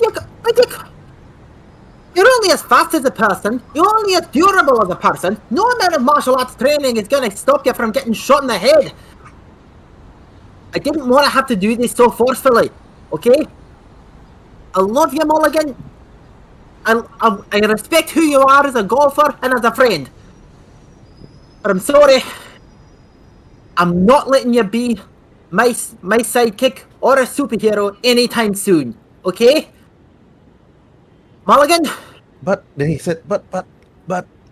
No buts, Mulligan. This is final. For your own safety. Stop doing this. Wait, this is happening like in full-blown loud voice in front of everybody, is Yeah. it? John Kent is taking this, is recording this actually on his camera. I just I'm- want This is good stuff, It's quite John obvious Kent. that I'm not angry at him. I'm just so worried it's coming out that way. I just like walk over here and tell like this grandpa, hey, you can't talk to your sidekick like this. At least he actually tried to help. Trying to help, yeah, but he's not even my sidekick. He just showed up when he's my golfing protege, okay? He just showed up and expected me to take him on. And I tried, okay? I really tried. And he's not cut out for it. Mulligan, go back. That's an order. But Grandpa, you need me. I can't be a good sidekick. You can't let me go like this, Grandpa. You need me. One day you're going to realize this, that you will need me. I know I can't do it alone, but if I'm gonna get help, I want to get help from people I know who can help. Okay? I don't know you can help. Just go home, please. He's almost welling up with tears at this point, as if he's really, really not wanting to have to do this. He then walks away. Then But as Mulligan can- basically walk away, I just simply tell him, "Hey, superhero! Hey, you, kid, Mulligan, whatever your name is, you did great, man. You actually tried to help. I can't wait to read about all your great exploits. Be your own superhero." I will not Yeah, let the I syndrome did. arc, disappear like this. Roll for his will. Yes, some superhero I am. Then he started to walk away. Wait, He walked away. wait. Let me actually roll for persuasion for this. I want to persuade him. Oh man, yeah, it explains why. Not- not high enough. Yeah, exactly. It explains why. He walks away from the scene. Hmm. Then after that, he just walks. I just like look at Then here John and Kent they interview the girl. Then the police officer asking Louisa and asking Amy. And then John Kent then walks over to Grandpa. Grandpa, that was harsh, but I believe that you just have to do what you have to do. Hey, and I hate to have to let him go like that, but he almost got shot. I don't want him hurt, okay? I genuinely don't want him to get hurt. Yes. Understood.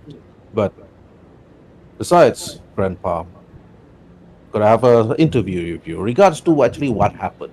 Do you think that you working together with Blue Dragon and also this mysterious red person, or Red Rabbit? Let's call him Red Rabbit. Red Rabbit. Yes, that's a good name. Red Rabbit. Do you have any connection with him? Actually, no. I have no idea who this red hair is. I was actually expecting I had requested the help of another superhero, but he showed up after this red hair. So I have no idea where the blue dragon or the red hair are now. So I don't really have connections to them right now, but well, I would say that I fought with the blue dragon before, back when I first realised I was a superhero, but I don't really know him that well, if that makes sense. Ah. Oh, all right. But do you think the Blue Dragons here, his purpose, have anything to do with the crime that just happened? Care to elaborate on that? I'm not entirely sure of what you mean in what kind of connection you're trying to make here. Do you believe that this crooks is working for someone, and it just so happened that the Blue Dragon just swooped in and then decided to actually fight them? But we noticed that one of the criminals, did not attack Blue Dragon even though standing next to him. Here, I have actual footage of it. I took it earlier on. Look at this. The criminal was just shooting at the other one, and Blue Dragon just stood next to him. And this person did not shoot or attack Blue Dragon. I agree, that is very weird. Like they're being mind controlled or something. But Do you believe that Blue Dragon have a power of mind control? not from what I've seen. But great. Now the press will think Blue Dragon has mind controlling powers. I don't think Blue Dragon has the power to control minds. His powers are mainly like flying, and from what I've seen, he can control lightning as well. But let this prove to you that you can't always trust everything that you're told. Like I've seen the news. I have seen the news, and And the news is making Blue Dragon out to be this public threat who will break into your house, eat your kids, yada yada yada. I don't believe that. Blue Dragon is nothing like that. At the end of the day, he's just different, and we should embrace being different, you know? I hate to get all sentimental, but my old pa used to say that if we can accept that we're all different and focus on the strengths of us all being different, instead of just pretending that none of us are different and yet secretly believing that we're different and looking down on that, then maybe we as people can all be on the same page and ironically be less different. It's just my own 2 cents. So you believe that Blue Dragon is actually a true hero, like yourself, Grandpa? Hey, just not necessarily one with the same methods, but I do believe he is definitely a hero. Roll for persuasion with a +5 bonus. Okay. Don't roll 1. Otherwise, Okay. Candace is gonna write bad things about Blue Dragon. Got it.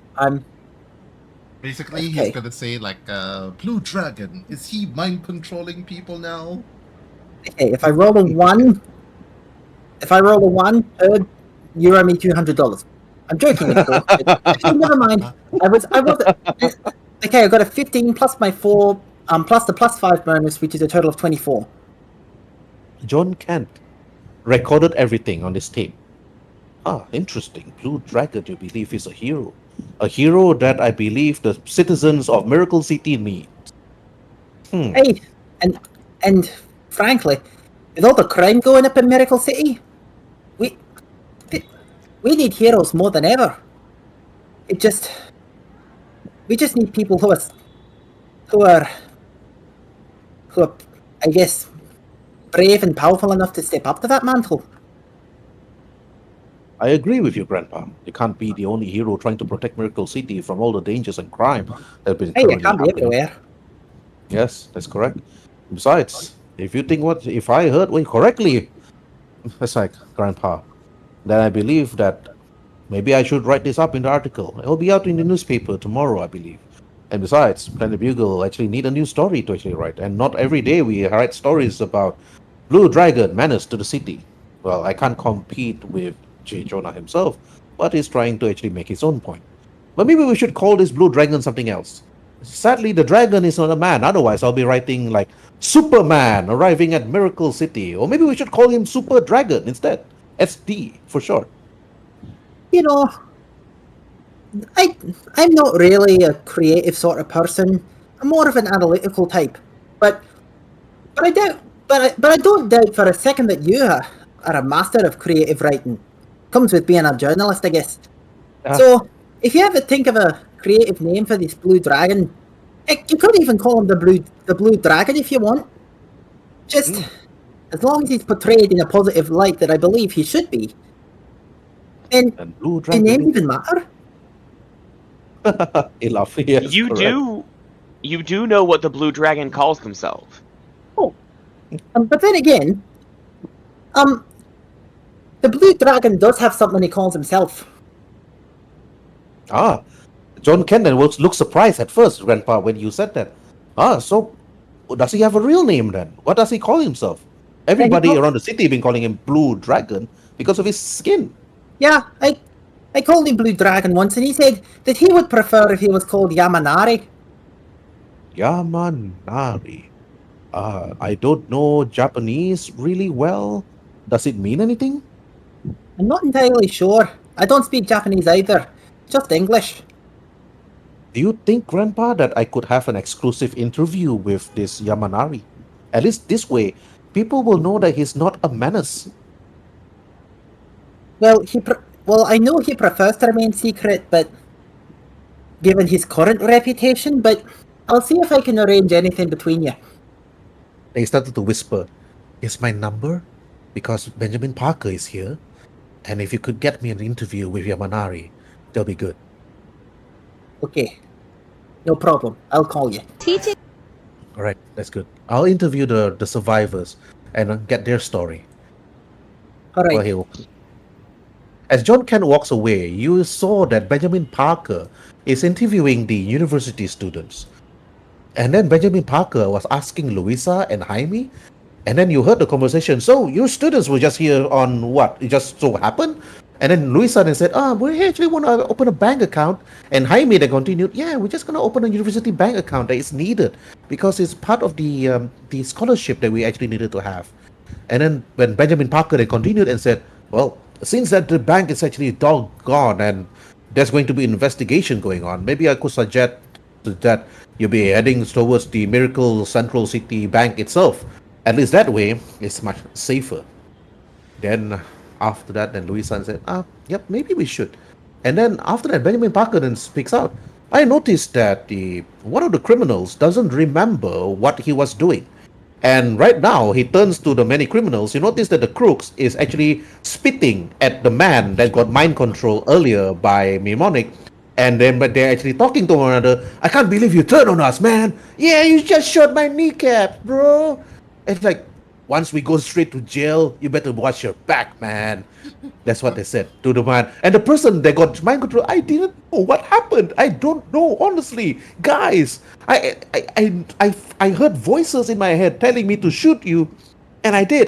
That's nothing I could do. And then one of them said, yeah. What are you gonna say that a bald-headed man can go into your head and control your very movement? I'll believe it when I see it.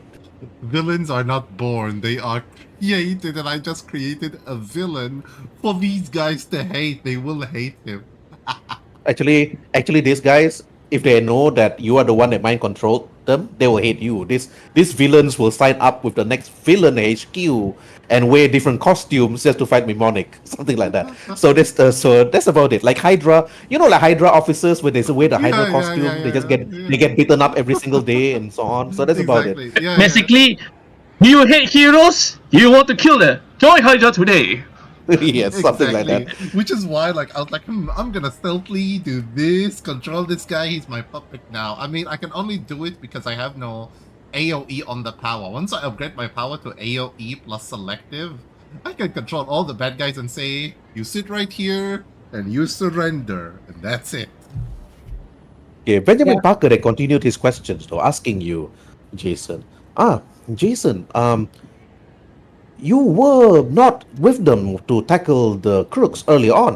Where were you? And then Louisa then turned to you and said, yeah, Jason, where were you? And also Jaime said, yeah, Jason, we thought that you were going to go to the other corner, but you came back to us after that. I mean, you were not there. Where were you hiding?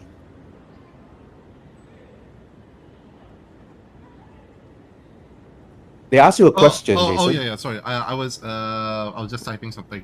I just simply tell them that, well, I swung around and I saw strangely a guy wearing fedora hat and, just telling me to, just for my own safety, I should just hide. So I just hid, Next thing I know, the guy just disappears. I mean, Fedora hat. yeah. Fedora hat, he looks like one of those noir-style detectives, so I think he's special forces, maybe even a SWAT commander. I can't even see him. Anyway, Teresa, are you okay? I mean, you're not hurt, are you? Louisa then said, Louisa. no, we're not hurt. We're not hurt. And besides, Teresa? It's like, who's Teresa? Oh, and then Jaime then said, yeah, the other girl that's in college right now, that's in university right now, is like, yeah, she's quite a hottie, so I think Jason thinks you're I Teresa. instantly punch him in the gut and give him the look that says, "Are you trying to ruin my chances with her?" I think Jaime has inhaled way too much smokes and bullet gunpowder. He doesn't know what he was saying. I was saying your name correctly. Then Benjamin Parker then continues and said, we're going to be checking on the surveillance camera of the bank, and we're going to be checking on the people that actually assist. Blue Dragon, this unknown red rabbit, and a person with a fedora hat. And then, wow, are the Golden Age heroes back again? And I'm sure, but if this person actually want to reveal himself one day, I hope to actually shake his hand. And if he was a hero, or somebody was just here that tried to dress up like a hero. But thanks for the question, Louisa, Jaime, and Jason. I believe they all should head back towards the university. And if I got any questions, I'll look for you there. Oh, definitely on it. I just look at Louisa and Jaime and say, "You guys want to go to a Starbucks or something? My treat." Then after that, Benjamin Parker then walks over to his grandpa, asking a number of questions. And then after that, Louisa and Jaime and said, "Yeah, let's head straight to Starbucks." Then after that, they were gonna take the subway, then head straight to university. And besides, there's going to be a new student that's gonna be joining us. I think his name is. Then Louisa then said. Then Louisa then after interrupted and said, "His name is Vance Willis. You know what happened a few months ago? He's one of the he's just like Irene. I mean, but at least Irene is well, it's different. But he's blind." And Jaime said, "Ah, okay, all right, another blind student then." I mean, isn't Oh, there a school for blind? Like on the other side of town, real rich, real exclusive type of thing. Luisa then continues and said, "The father is really rich, and he's a really prolific businessman, and he got the money, the mullah, to send Vance to this university. And besides, he can read Braille really good, just like Irene too. Hey, are you saying that Irene's useless? You know what they call her? She's the daredevil in court." Oh, no, no, no. I'm not saying she's bad. I'm just saying, you know, because that school is more into. It helps her around. Plus, it's elite, exclusive, and it would definitely benefit her if she could go there. Going to a community college, it's like she's burying her own future. Amy continued and said, "Well, Irene worked hard for this, but unlike Vance, well, maybe it's father's privilege. But then again, let's go." Mm-hmm. I just follow them. Then you all left. You all left, and then head straight to Starbucks, and then pick up the coffee, and then head straight towards the university. And during this time, Benjamin Parker just asked you the same question again, Grandpa. And then about Blue Dragon, and then after that we got the footage, and then after that Benjamin Parker then asked you, judging by the footage I just saw earlier on, there seems to be another person hiding within the manager's office, underneath the table, no doubt, and seemed to be holding his fingers onto his head and trying to meditate or something, like pointing. Like he put both his fingers on his forehead and like, "I'm trying to control your mind, Grandpa." That's what Benjamin Parker's trying to do. Well, I definitely didn't have anything pulling on my mind, but if there really was some sort of film noir detective type, then maybe that was why this guy was. And I gestured to the one who was mind controlled. This guy was shooting his colleagues in the leg. Of course, this is all just speculation. I have no idea. There haven't been a telepath ever since. Oh, that's just in the history books. But Grandpa, he showed you the footage too. The footage of this particular man wearing a black mask, a fedora hat, and long black overcoat. Everything black. Literally, is this guy is wearing everything dark in the daytime. You saw him like appearing. It's like at the manager's office here, hiding underneath the table, then ran off, and that's it. And because there's no camera outside the bank, nobody knows where the person actually ran off to. Okay.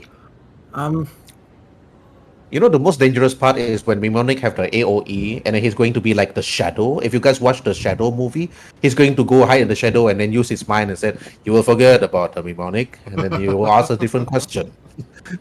That's what he's gonna do. I know what's gonna do that. I mean, just wait for me until I buy the range extender. Like at level 1, all my powers level 50. At level 2, all of them are like 100. At level 3, they're basically 200. At level 4 onwards, it's times 2 always until I can increase it to like 3,000 feet. I don't even need to Actually, Mnemonic, maybe we should invest in a bit of martial art and range weapon, a pistol, and also and so on. But anyways, okay. After that, there is a question, Grandpa. Then Benjamin Parker. Then thank you for your time. And if anything, we'll look for you at the clubhouse. That's what he said. Alright. Just I can't really do Thursdays, because that's the day I do my golfing. Yep. And then after that, then you remembered something, Grandpa. You remembered that you're supposed to head straight towards Miracle University to meet up with that young boy that was just interviewed by Benjamin Parker, Jason Tennyson. But he already left because you were bogged down with so many questions by Benjamin Parker, by John Kent, and then few others. Then after he left, you told yourself maybe you should head straight towards the university and meet up with this Jason Tennyson. Okay. All right. Then, And then after that, okay. Meanwhile, on top of the roof, Looking mysteriously over the city. Red Hair, you notice that you're being followed by by the blue dragon. You stop at the rooftop and then turn to actually face him. And then Yamanari, as you approach, as you swoop down, and then you look at this red rabbit, or however he looks like. But during this time period itself, Red Hair, roll for willpower save. Oh, you pass. Okay. You maintain. But Yamanari, you notice one thing though. This armored person, at first, the emerald on his chest was blue.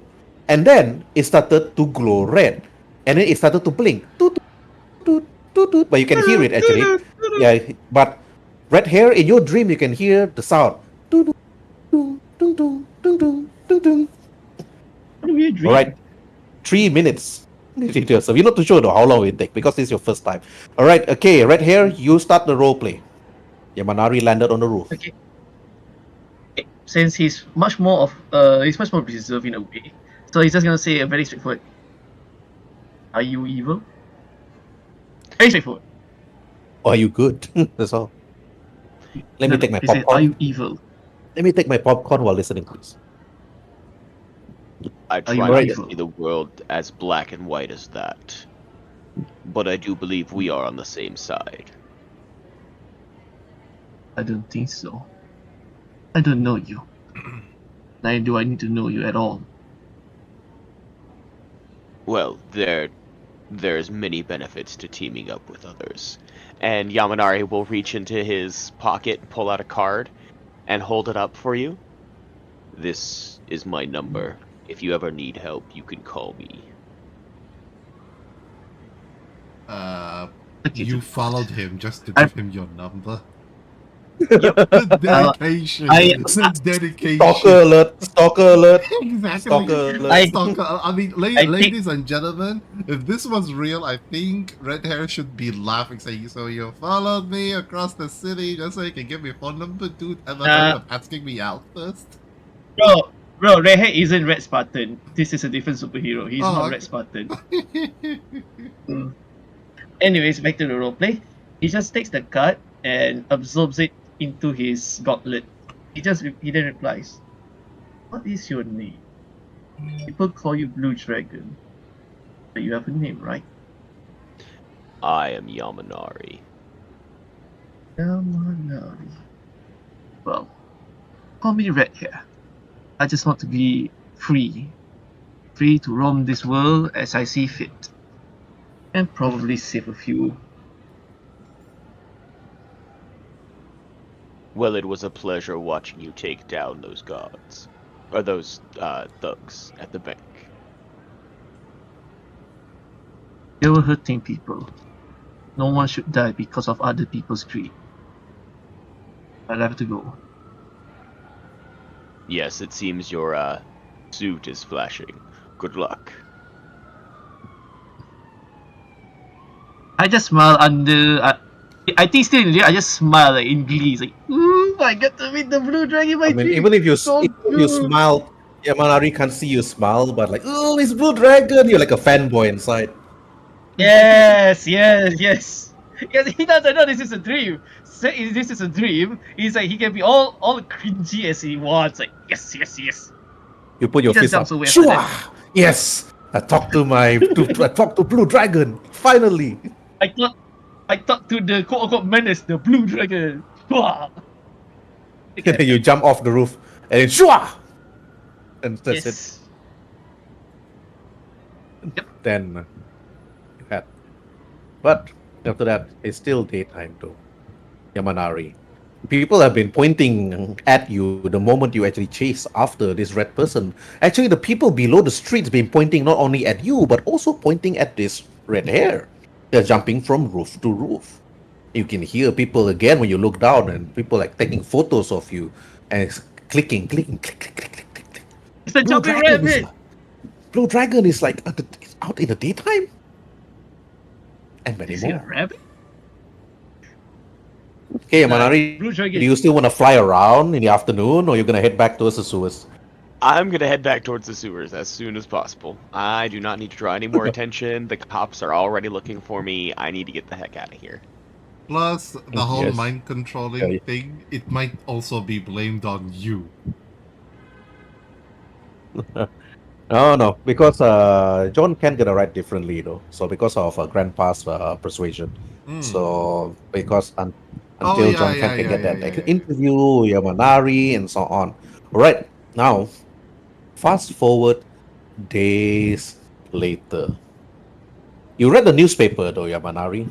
You open up the newspaper, and then after that, you see from Planet Bugle written by John Kent, and he wrote good things about you. Is Blue Dragon a menace? Or is he the hero that Miracle City needs? And then after you actually read it, it says that uh, with the interview with Grandpa after a robbery that was actually completed within Miracle City itself. And after speaking with Grandpa, it seems that this Blue Dragon have a name, calling himself Yamanari. And Yamanari seems to be the hero that we all need. Not a villain, of course. Besides, the eras of villains is long gone and never to be remembered. But as more and more crime actually appeared within the city itself, we need more people and more heroes like Yamanari. So, citizens of Miracle City, if you ever see a huge flapping blue wings and blue scales flying over the city, you are not to be terrified or be scared because this is the person that we need and the person that we need the most. Besides, this is the hero that we needed together working with Grandpa if we have to fight crime. You can't have one person protecting the city, but having two or three or even four will be always be good. Right? That is what we all need. And that what this news reporter need. And I will try my very best to actually get that personal interview with the Blue Dragon so that you, the people, will be able to read my article and figure out yourself that he is not to be scared of. And after that, you notice that the word like written by John Kent. Then you read the newspaper. Then after that, you read another newspaper. Again, the other side. Survivors of Winterfell. Then students of Winterfell, you will see another student's face.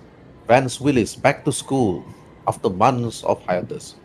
Then you read that the poor young boy is blind and heading back to his university. But with all his riches, though, he could have just get a private tutor. But no, he did not. But you sat down there in your sewers, Yamanari, turning on television, and then after that, listening to other news that's happening throughout the other cities itself. And then, after a while, then you see a particular name coming out from the news. Lex Osborne back from business, and apparently is visiting Miracle City for a huge project. And that's then after you are reading. But after that, you flip through another newspaper and said, black figure seen flying across Miracle City. And then this is the only footage that we actually have. You turn and you see the image. It's very blurred, of course. But this particular being seems to have the same wings that you have. And then you look at the date, that's not you. Then you start to actually ask questions. Did you flew off? Was this a wrong date? Was this taken on a different day but only released today? So you're unsure. But the picture was very blurred and you're unable to see the color of the creature that's flying. Could be you though, of course, you think to yourself. But that was about it. But meanwhile, in school. In the dorm room, you are dazed, slightly dazed. Vance, as you slowly walk towards your classroom, you think to yourself, did that happen? Was that really a dream? But as you're actually about to walk the halls, you're actually giddy and walking around until you hit a wall here. And then, Jason, you heard a sound coming from outside your room. And then Jaime then slowly walked out, opened the door, and said, "Hey, are you okay, man? You're not you're not looking very well." L- let's have the full. It's nighttime, right? No, it's daytime. Oh, okay. It's already been it's 4 days later. Oh, okay. Must been one hell of a party, man. Let's get you back to your room. And this should be a lesson to you, Jaime. Never get drunk on a school night. Or the next night. Jaime actually looks at him and then he whispered to you, Jason, and said, "Hey, that's Vance. That's Vance Willis. Like, The one that we told you about days ago." I'm like, no way, man. He looks Vance at- is he looks Vance is at- much more, you Just know. added two with a just a curiosity. Vance is usually, stylish and ready, happy-go-lucky kid. This looks like the aftermath of a college drunken party from the night before. You know what? Let's just get the poor fella to his room. I'm pretty sure he's gonna need all the rest he can get. All the Jaime then said, "Hey, Vance, you'll be staying with Flash Thompson." That's what Jaime actually said. Flash. Sorry, I'm new here. Can you tell me where's my room? I'm not well versed in the area yet. Been bumping to people and walls. Ow, my head hurts. They actually bring you towards the other room, and then the door opens. You can see Jaime and Jason notice Flash Thompson opening the door. And then he speaks out. So you must be my new roommate then, Vance Willis. Do you expect that your father would be able to actually buy you into this university? But, dude, you are one lucky boy because you get to stay with the best, handsomest, strongest jock here in this uni. Now, I just want to Really? tell you, come follow me. The big bet is mine. The small one is yours. Jaime actually helped you inside. And then Jaime then said, Flash, hey Flash, you should be giving this. You should be hoping the homie the big bet, man. Why are you giving him the small one? Thompson then said, "Hey, first comes first serve, Jaime. Besides, it's late."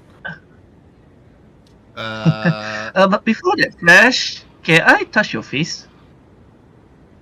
Hey, He's blind, so Flash Thompson then said, he raised his hand.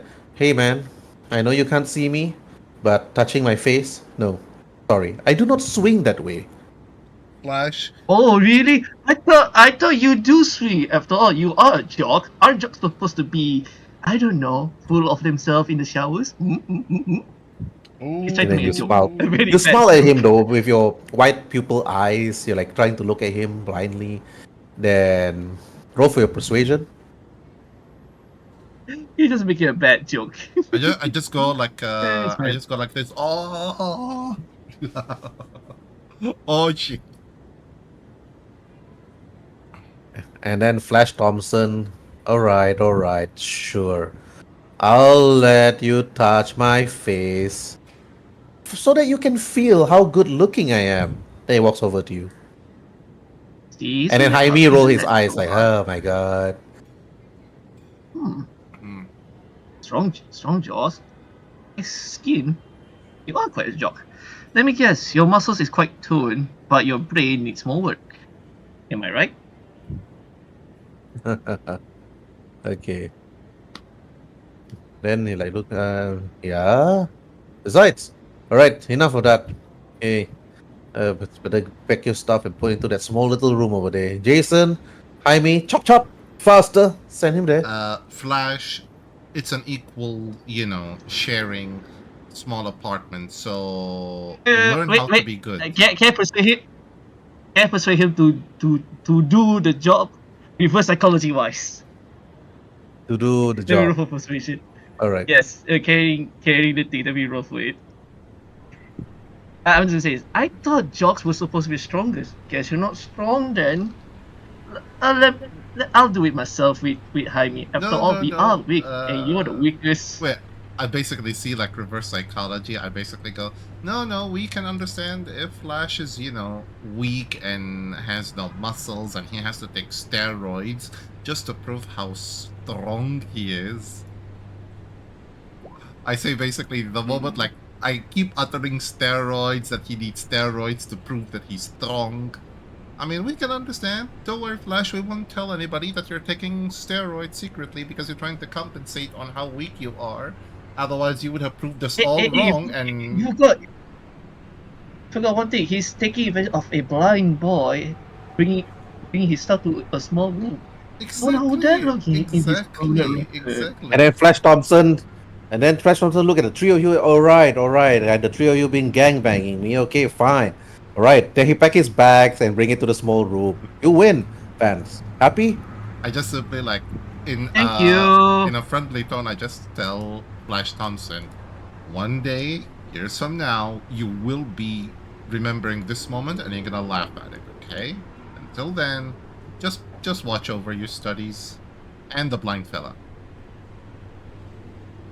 Jaime then actually start laughing, walks over to you, Vance, and he said, Vance, if you need anything, we're just down the hall. And besides, if you need anything else, just call us. Our Sukasa is your Sukasa, so yeah, come knock over into the vortex, or as Jaime call it, the Island of Joy. That's our apartment name. Do you have a island or a sea of sharks in there? I'm just joking. I wish we had. I mean, don't you wanna, blast some Caribbean songs every once in a while in the room? Maybe. But then I don't want to get expelled by the dean. The dean will most likely knock on our door and tell me to actually put it down again. Besides, Vance, if anything, after today, we should actually head straight towards the gym. I heard the good things about you. But then again, I'm sorry to actually ask you, man, but how is a young blind boy like you able to actually be a good acrobat? Well, I had a good teacher. He taught me how to better myself. You mean Mr. Samson? Well, Mr. Samson Knight? oh yeah. Yeah, he's one of the teachers here. He actually got the position to actually be our gym teacher. Hey, he's my old acrobat coach. Come on, let's go. I'm really excited to meet him again. La la la la la, and then he pops it. He brings you. Jaime actually holds your hand. Vance. I also like basically help out because I'm like, oh my goodness, man, a blind fellow. He's gonna get killed. As you all actually walk down the hall, you notice an old man at the other end walking up the staircase, and Jaime and said, "Hey, what an old man here in campus?" And wait, that's not an old man. That's a Holy super muchachos. villain. Holy muchachos, Jaime said. That's Grandpa. What's Grandpa doing here? A superhero? Yes, Vance. If you could see, I do apologize, but Come on. if you could see, that's Grandpa. And then after that, then everybody, it's Grandpa! Jaime started to actually scream. Then everybody started to actually rush out from the room. Like, Grandpa? Like, who? And after that, Louisa Lane and said, "Hey, Grandpa, it's me, Louisa. From the bank a few days ago." Hey, remember Louisa? But I don't want to scream here. I just say, attention all single girls and girls with boyfriends. We have a sugar daddy on the premise. Just so they can swarm him out. Can I have insight on this fellow's mentality? He's like, I'm so confused. On his mentality, he's an idiot. That's all. No, it's like what's insight is what? I can't see the find insight. Insight. Oh, yeah, it's found it. I'm gonna roll for it. For a moment, I thought there is no insight. I think it was like, is he okay or is he trying to cause a horny riot or something? I'm so confused. Well, he's just an old man. Nobody really care. It's not like a bachelor or anything. It's just that the students actually admire a superhero like Grandpa. That's all. Well, he's technically, well, he's not, well, technically, I'm not sure if he counts as a bachelor, but he is a widower. Yes. Still single. Roll Yeah, for yeah. perception, Grandpa. Okay. If this is to do with sight, No, hearing. you got it. Maybe? Hearing is not necessarily something, oh, never mind. Hearing isn't usually something a golfer needs to be good at, but You're good at it. You heard the crowd though, but you heard one particular person calling out one particular person's name. It's like you heard a voice coming out from this person, a young Asian boy, it's like man, and looking down. Hey, Eugene Woods, it's Grandpa. What? And after you couldn't hear what Eugene said. What? You don't want to? All right, fine by you, man. You've been following him all your life. Sure, go ahead. Whatever rocks your boat, boy. Then after that, Amy then walks over. Louisa Lane asks. Louisa asks, Grandpa, um, what are you doing here? Are you going to be enrolling or something? yeah, I'm quite well educated already. I've actually come to find and speak with someone if that's okay. Oh, right. Are you here to look for a particular person? A dean, perhaps? Any one of our lecturers?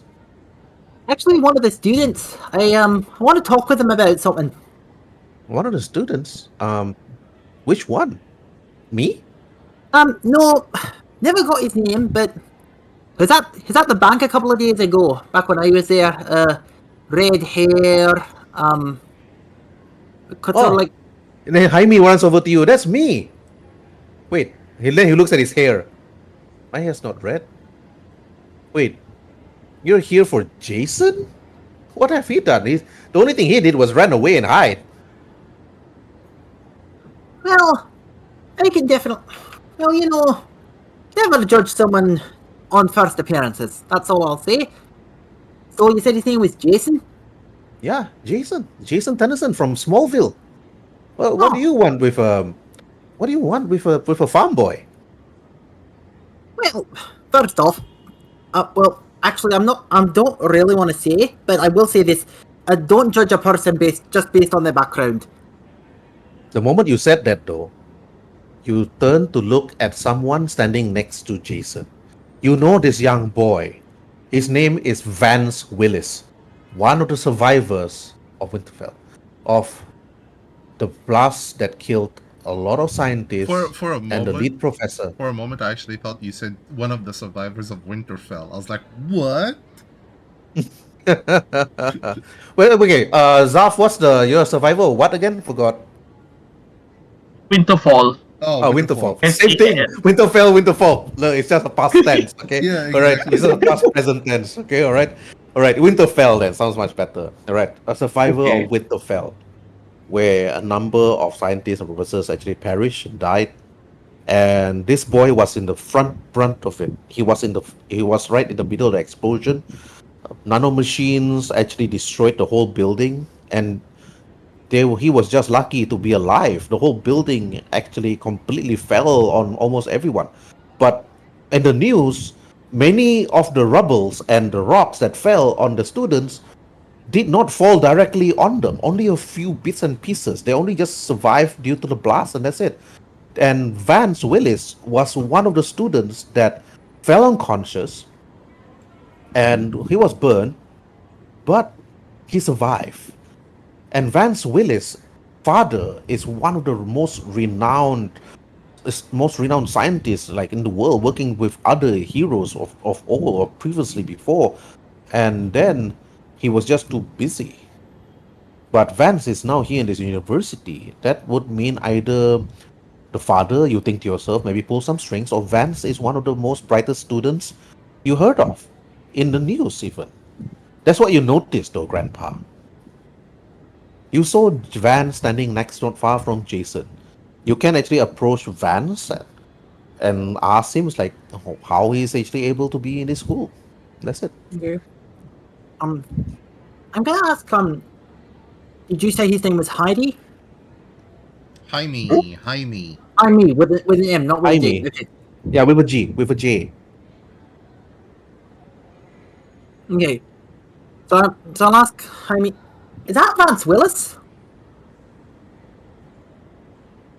Jaime then continues and said, yeah, that's Vance Willis, all right. The boy, the survivor of the Winterfell. And of course, there are others here too. Let me introduce you to them. All right. And then after that, that's Margaret. Margaret Nelson. Margaret Nelson bowed to you and said, hello, Grandpa. Yeah. And then, hello, Vance. Nice to meet you again. Hello. Nice to meet you again as well. Then in the distance, then after that, hi. Hi, my name's Erica Evergreen. Also, one of the survivors of Winterfell. And we're just glad that we're here. And then after that, then after that, others like came out. And after that, another girl came out. My name's Bella O'Bright. She stand next to you, Vance, and then she said, at first, when she walked past you, roll for willpower save. Okay. That's Roll will odd. save. Vance, roll for willpower. Oh, Vance. Only Vance.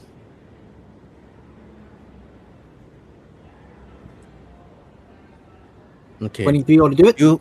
You heard a loud screeching sound, like as if like hundreds and thousands of beetles like scratching their head. You know, like when insect making that sound, like the insect sound. Yeah, I know. Yes. Imagine like a high pitched sound of that, which it's very annoying. Trust me. Then, but you push through the pain, but Bella O'Bright knelt on the floor holding her head and started to scream like really loud, like ah! Holding her head. Ah! But you managed to actually hold the pain. Her scream was so loud that everybody else started to actually panic, looking at Bella O'Bright. Okay, first to you, Grandpa, what do you want to do? Jaime and said, "What's going on with her?" It's like, "What's going on?" Like Luisa said, "Why is she screaming like that?" Then Eric Gray tried to. This boy tried to help her up, but immediately she just pushed him away, and then he flew 10 feet away, sliding on the floor. I tried to just like from a distance, like here, telling her, Bella, calm down. Everything's gonna be just fine. I'm here to help you. Just calm down. Just please listen to my voice. I'm here to help you. Can I persuade her? Kid, you can try to persuade her, but this is quite high. Roll for Okay. persuasion. Persuasion. 15 better than nothing. Okay, roll for that. Okay, you failed. Okay. All right, Grandpa, what do you want to do? Okay, I'm going to say, is she alright? She's still screaming in a high-pitched sound. Imagine somebody screaming at you in the hall, and it echoes. Please count, and it's a high-pitched sound. I don't want to put the ambience here because it's one of those witches from Left 4 Dead. Oh, it's gonna hurt someone's ears, that's for sure. Yeah, it's gonna hurt everybody's ears. Mm-hmm. Waiting Is for she Viscount to do what you will do. Okay, I'm going to did she scream when she saw me or Just, you're not too sure. She just screamed. She's one of the survivors of Winterfell, Bella O'Bright. okay. Okay. So I'm going to say and she's lying on the floor. No, or rather, what did you say she was doing after she Scream. screamed? Do you want me to put the ambient sound of the scream? No, don't put the ambience. Is she still screaming? Yes. Yes. Okay. Okay, if she's still screaming, I'm going to Off ball pop. no. Knock her out. I'm going to kind of to be heard over the noise. I'm going to kind of yell at Amy. Is she alright? What's going on with her? We don't know. I'm not too sure. Somebody call 911. Reach out, quick. Reach out your phone, call 911, and some of you take videos of her. Are you sure Are you you an really idiot said or that? something? No, Because Jason sounds like an asshole in this college. Much worse no, than no. Flash Yeah, Thompson. and no, his no. score, he is an asshole. No. I'm just like, behaving like, you know how, what's his name from Family Guy, Griffin?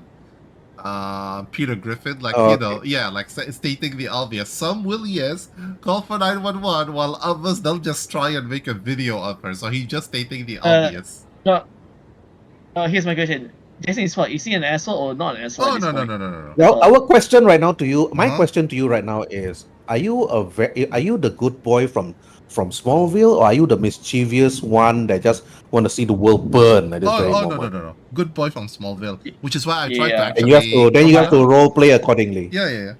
I mean, Yes. So we were confused at that. mhm, Yes, because I'm very Go confused on. of how you role play your character. mhm. Okay, all right. Right. You try to Okay. calm her down. All right, Um, now Vance, your turn. I would try to, instead of like calming her down with words, I just hug her. I hug her tightly. Don't care. Hug. Hug the girl. I hug her. Hug the girl. Aaron's is like, hey, Vance, you're just taking advantage. I'm not. I'm trying to calm her down. While she's screaming a high pitched Immediately. sound, she's shrieking right now. Roll for persuasion, Vance. Persuasion, where you are? There you are. All right, okay.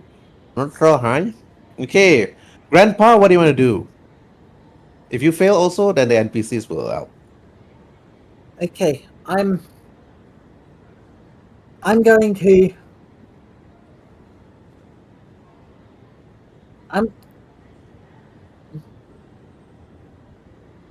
Well, considering she only screamed once she came out and saw me, I take it it's some kind of sort of a squee reaction to meeting someone famous. Okay. So and frankly, I'm kind of used to it, just not at this level. All right. So I'm going to do what I always do, which is I'm just going to walk slowly over to her, to kind of let her process the fact that it is actually me, and I say, "Lass, calm down. It's me, okay? Nothing to get worked over."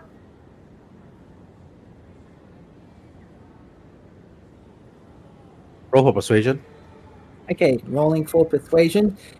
By the way, after this session, can you explain to us how hero points work? All right. Hero points. You all do have 1 hero points though, but they are not given out like water, as per se. No. Okay. Hero points. Let me go to my hero points section. You actually use your hero points if you want to, but don't. But it's actually more like something that you should really keep. Okay. Hero points is during events like this, you can actually edit a scene. Edit a scene to grant your hero an advantage by adding or changing certain details. GM has veto power. 1 is heroic feat.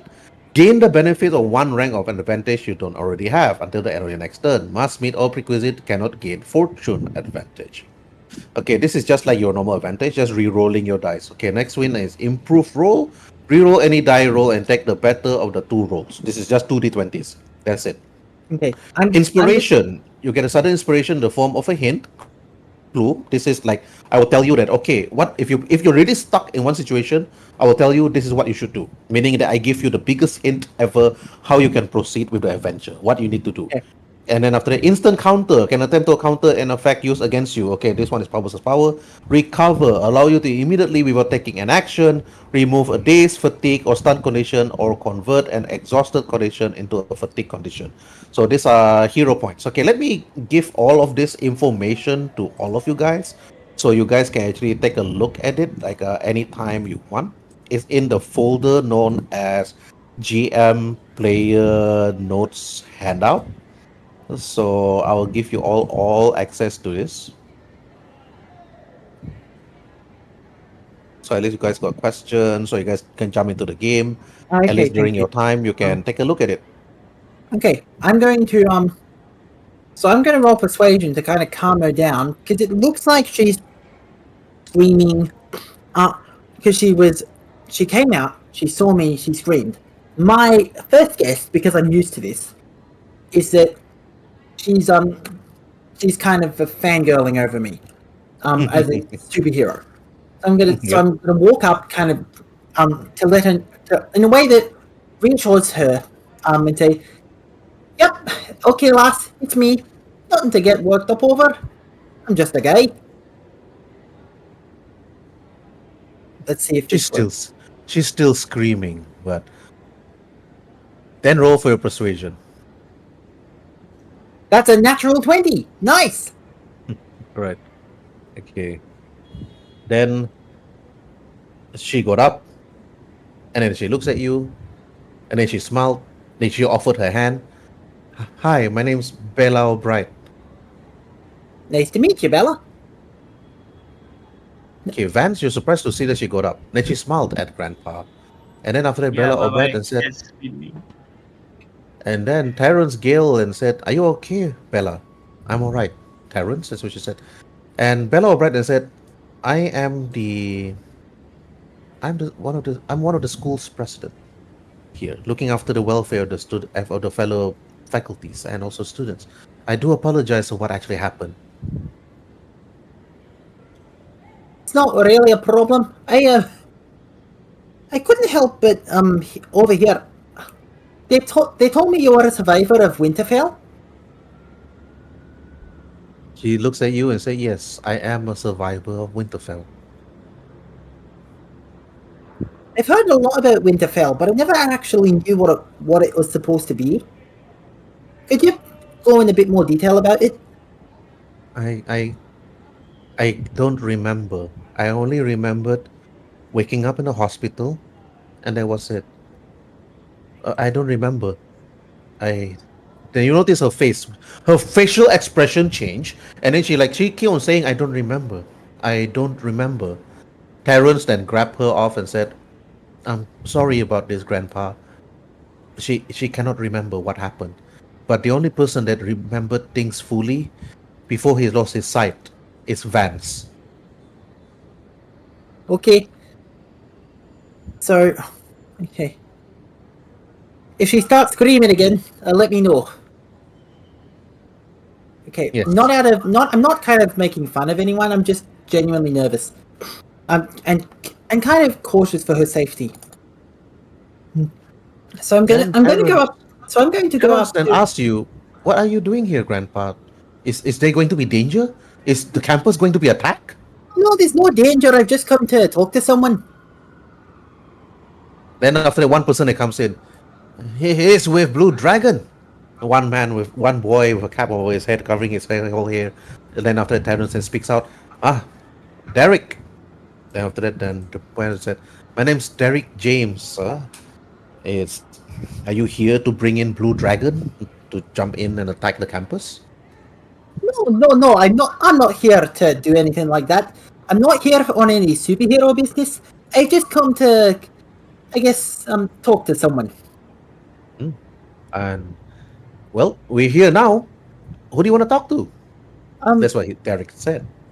well, I was originally just gonna talk to one person, but now that I'm here and have learned a bit more, I'd like to talk to two. Okay. But also, at the same time, Yamanari, you actually followed Grandpa over towards Miracle University. At the top of the roof itself, during the glass window, you actually look down from within the shadows, looking at all these fellow students, Yamanari. You heard the scream at first. The scream was so loud, this scream was so loud that it reaches even your ear. That scream was so hurting that you actually collapsed on the floor. It's like, like one of those dog whistles that only dogs could hear. That's what it actually like feels like, but super high pitch. But that's when you actually followed the sound and reached Miracle University. You heard what Grandpa said that there's no danger. You look around, nope, there's not any danger around. Who would want to attack a university? Nobody will try to attack a university. Meanwhile, in Spider-Man, okay, Grandpa, you look at Vance. You look at Jason. Hey, I'm gonna say, Vance, Jason, if you could come with me someplace private, I'd like to have a little chat with you. Sure. Okay. I can't be late to class though. All right, how long you got? I don't know. It should be the first period. Yeah, Could be. exactly. Well, lads, I'll tell you what. Tell me when you are available, and when you are, I'll give you my phone number, and then call me when it's a good time, and I'll collect you maybe after school, and I'll take you to the clubhouse. Ooh, clubhouse. Sounds fun. I'm gonna eat chips. Sounds nice-ish. I just simply look very puzzled. Don't worry, I'll reveal everything when the time comes. You can trust me. Okay. On my word as a superhero. I trust him. I trust him Okay. completely.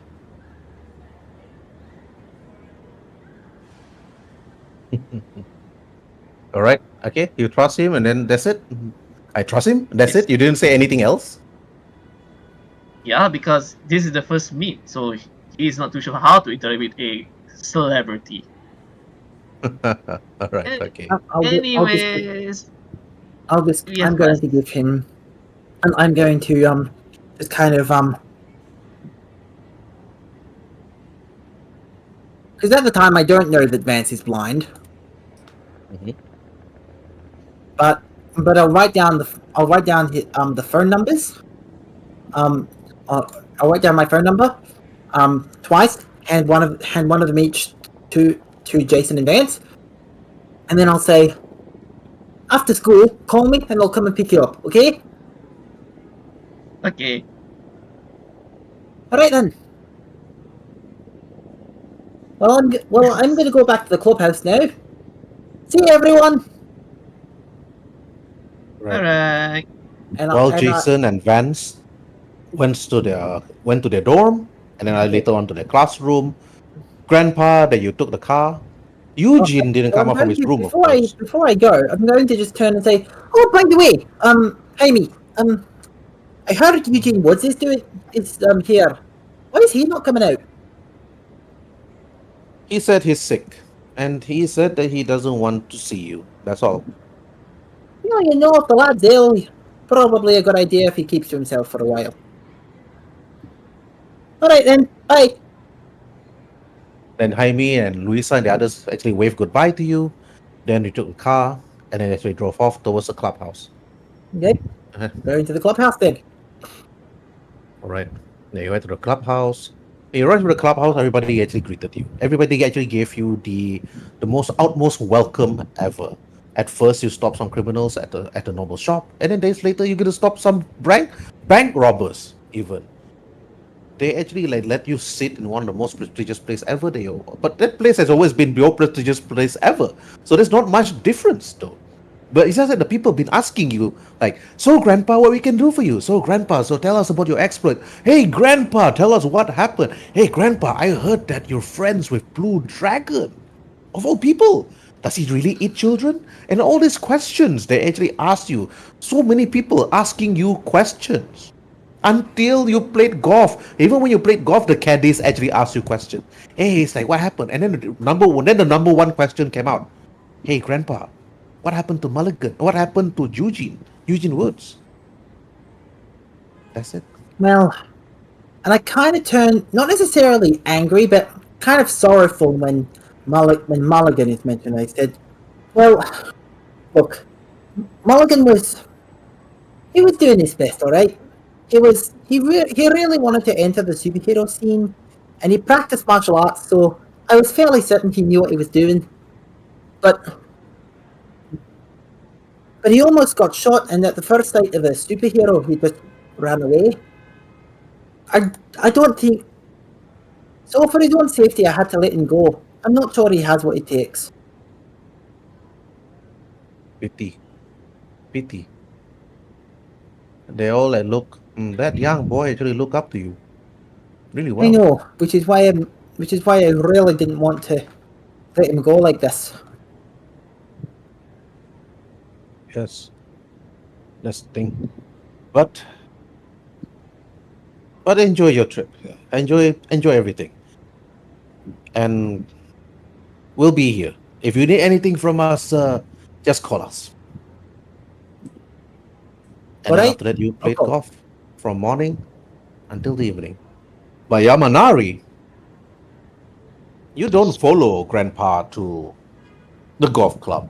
I mean, you're not welcome at the golf club, but not anytime soon, of course. But Mhm. you did your normal routine and then flew towards the city itself, and then looking around to see and trying to hear if there's any crime that you can actually see. But you stood there on that rooftop, of course, Yamanari, listening to police sirens, listening to people down below, and then many more. But roll for perception, Yamanari.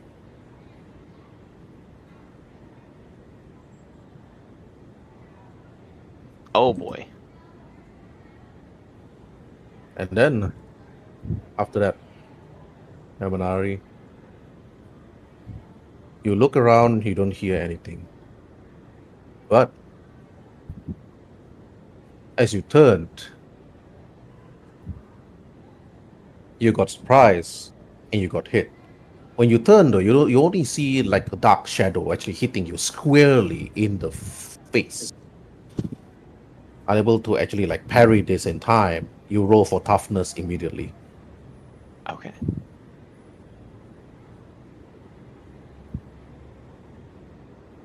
Oh, I rolled bad. Holy crap, that is really low. You drop I by rolled a nat 1. okay, you drop by 2 levels actually. So one was a bonus, and second one, your days in your stun. Okay, right. Now you're on the floor, but as you're actually being hit, you crash towards the street nearby, and you everybody was surprised. Everybody ran. You're now looking at this particular person jumping down to look at you. You crash at the nearby building. But as you notice this person actually jumping down looking at you, you look before you could even stand. This person actually hits you straight squarely on the chest. Then you could parry this one though. Roll for parry. All right. No, a penalty. Okay, all right. You have tried to parry, but the person immediately just punched you again, defeating your parry. And then after that, roll for your toughness. And this is toughness, and because I have 2 hits, it's toughness -2, right? So Yep, yeah, -2. cool. One more, you That go shot it. unconscious. Yep, he managed to hit you a third time after that. But you notice this person though. He looks exactly like you, but darker skin, darker scale, and everything else. Then he speaks out and said, I thought you were made tougher, and yet I followed your every exploit and everything else. And this is what you can actually give me. I thought that you were actually made of sterner stuff. But you were dazed though. You are dazed, and you're still stunned. And then this person just looks into the sky and then just fly off immediately into the sky. You're still stunned and you're still dazed. It'll take some time for you to actually recover from this. Roll for your fortitude.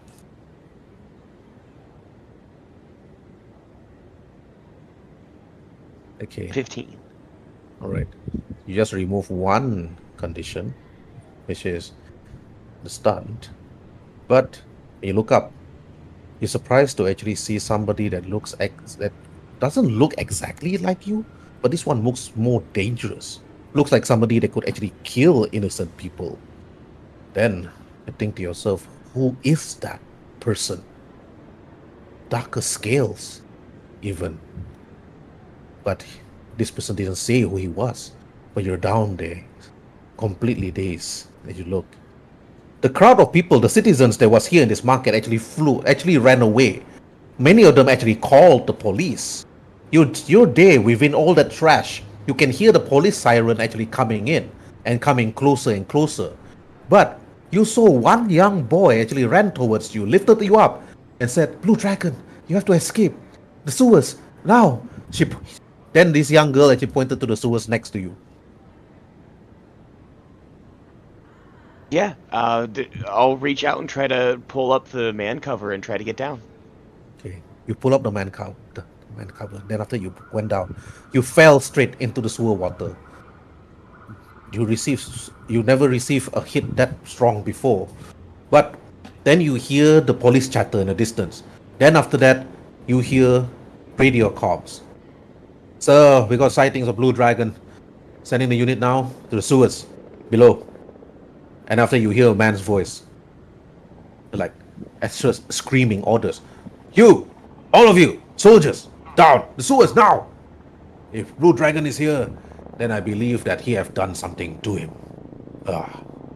But then after that, you hear another soldier talking as you actually slowly crawling your way out from manhole cover, the belief towards the sewers further away.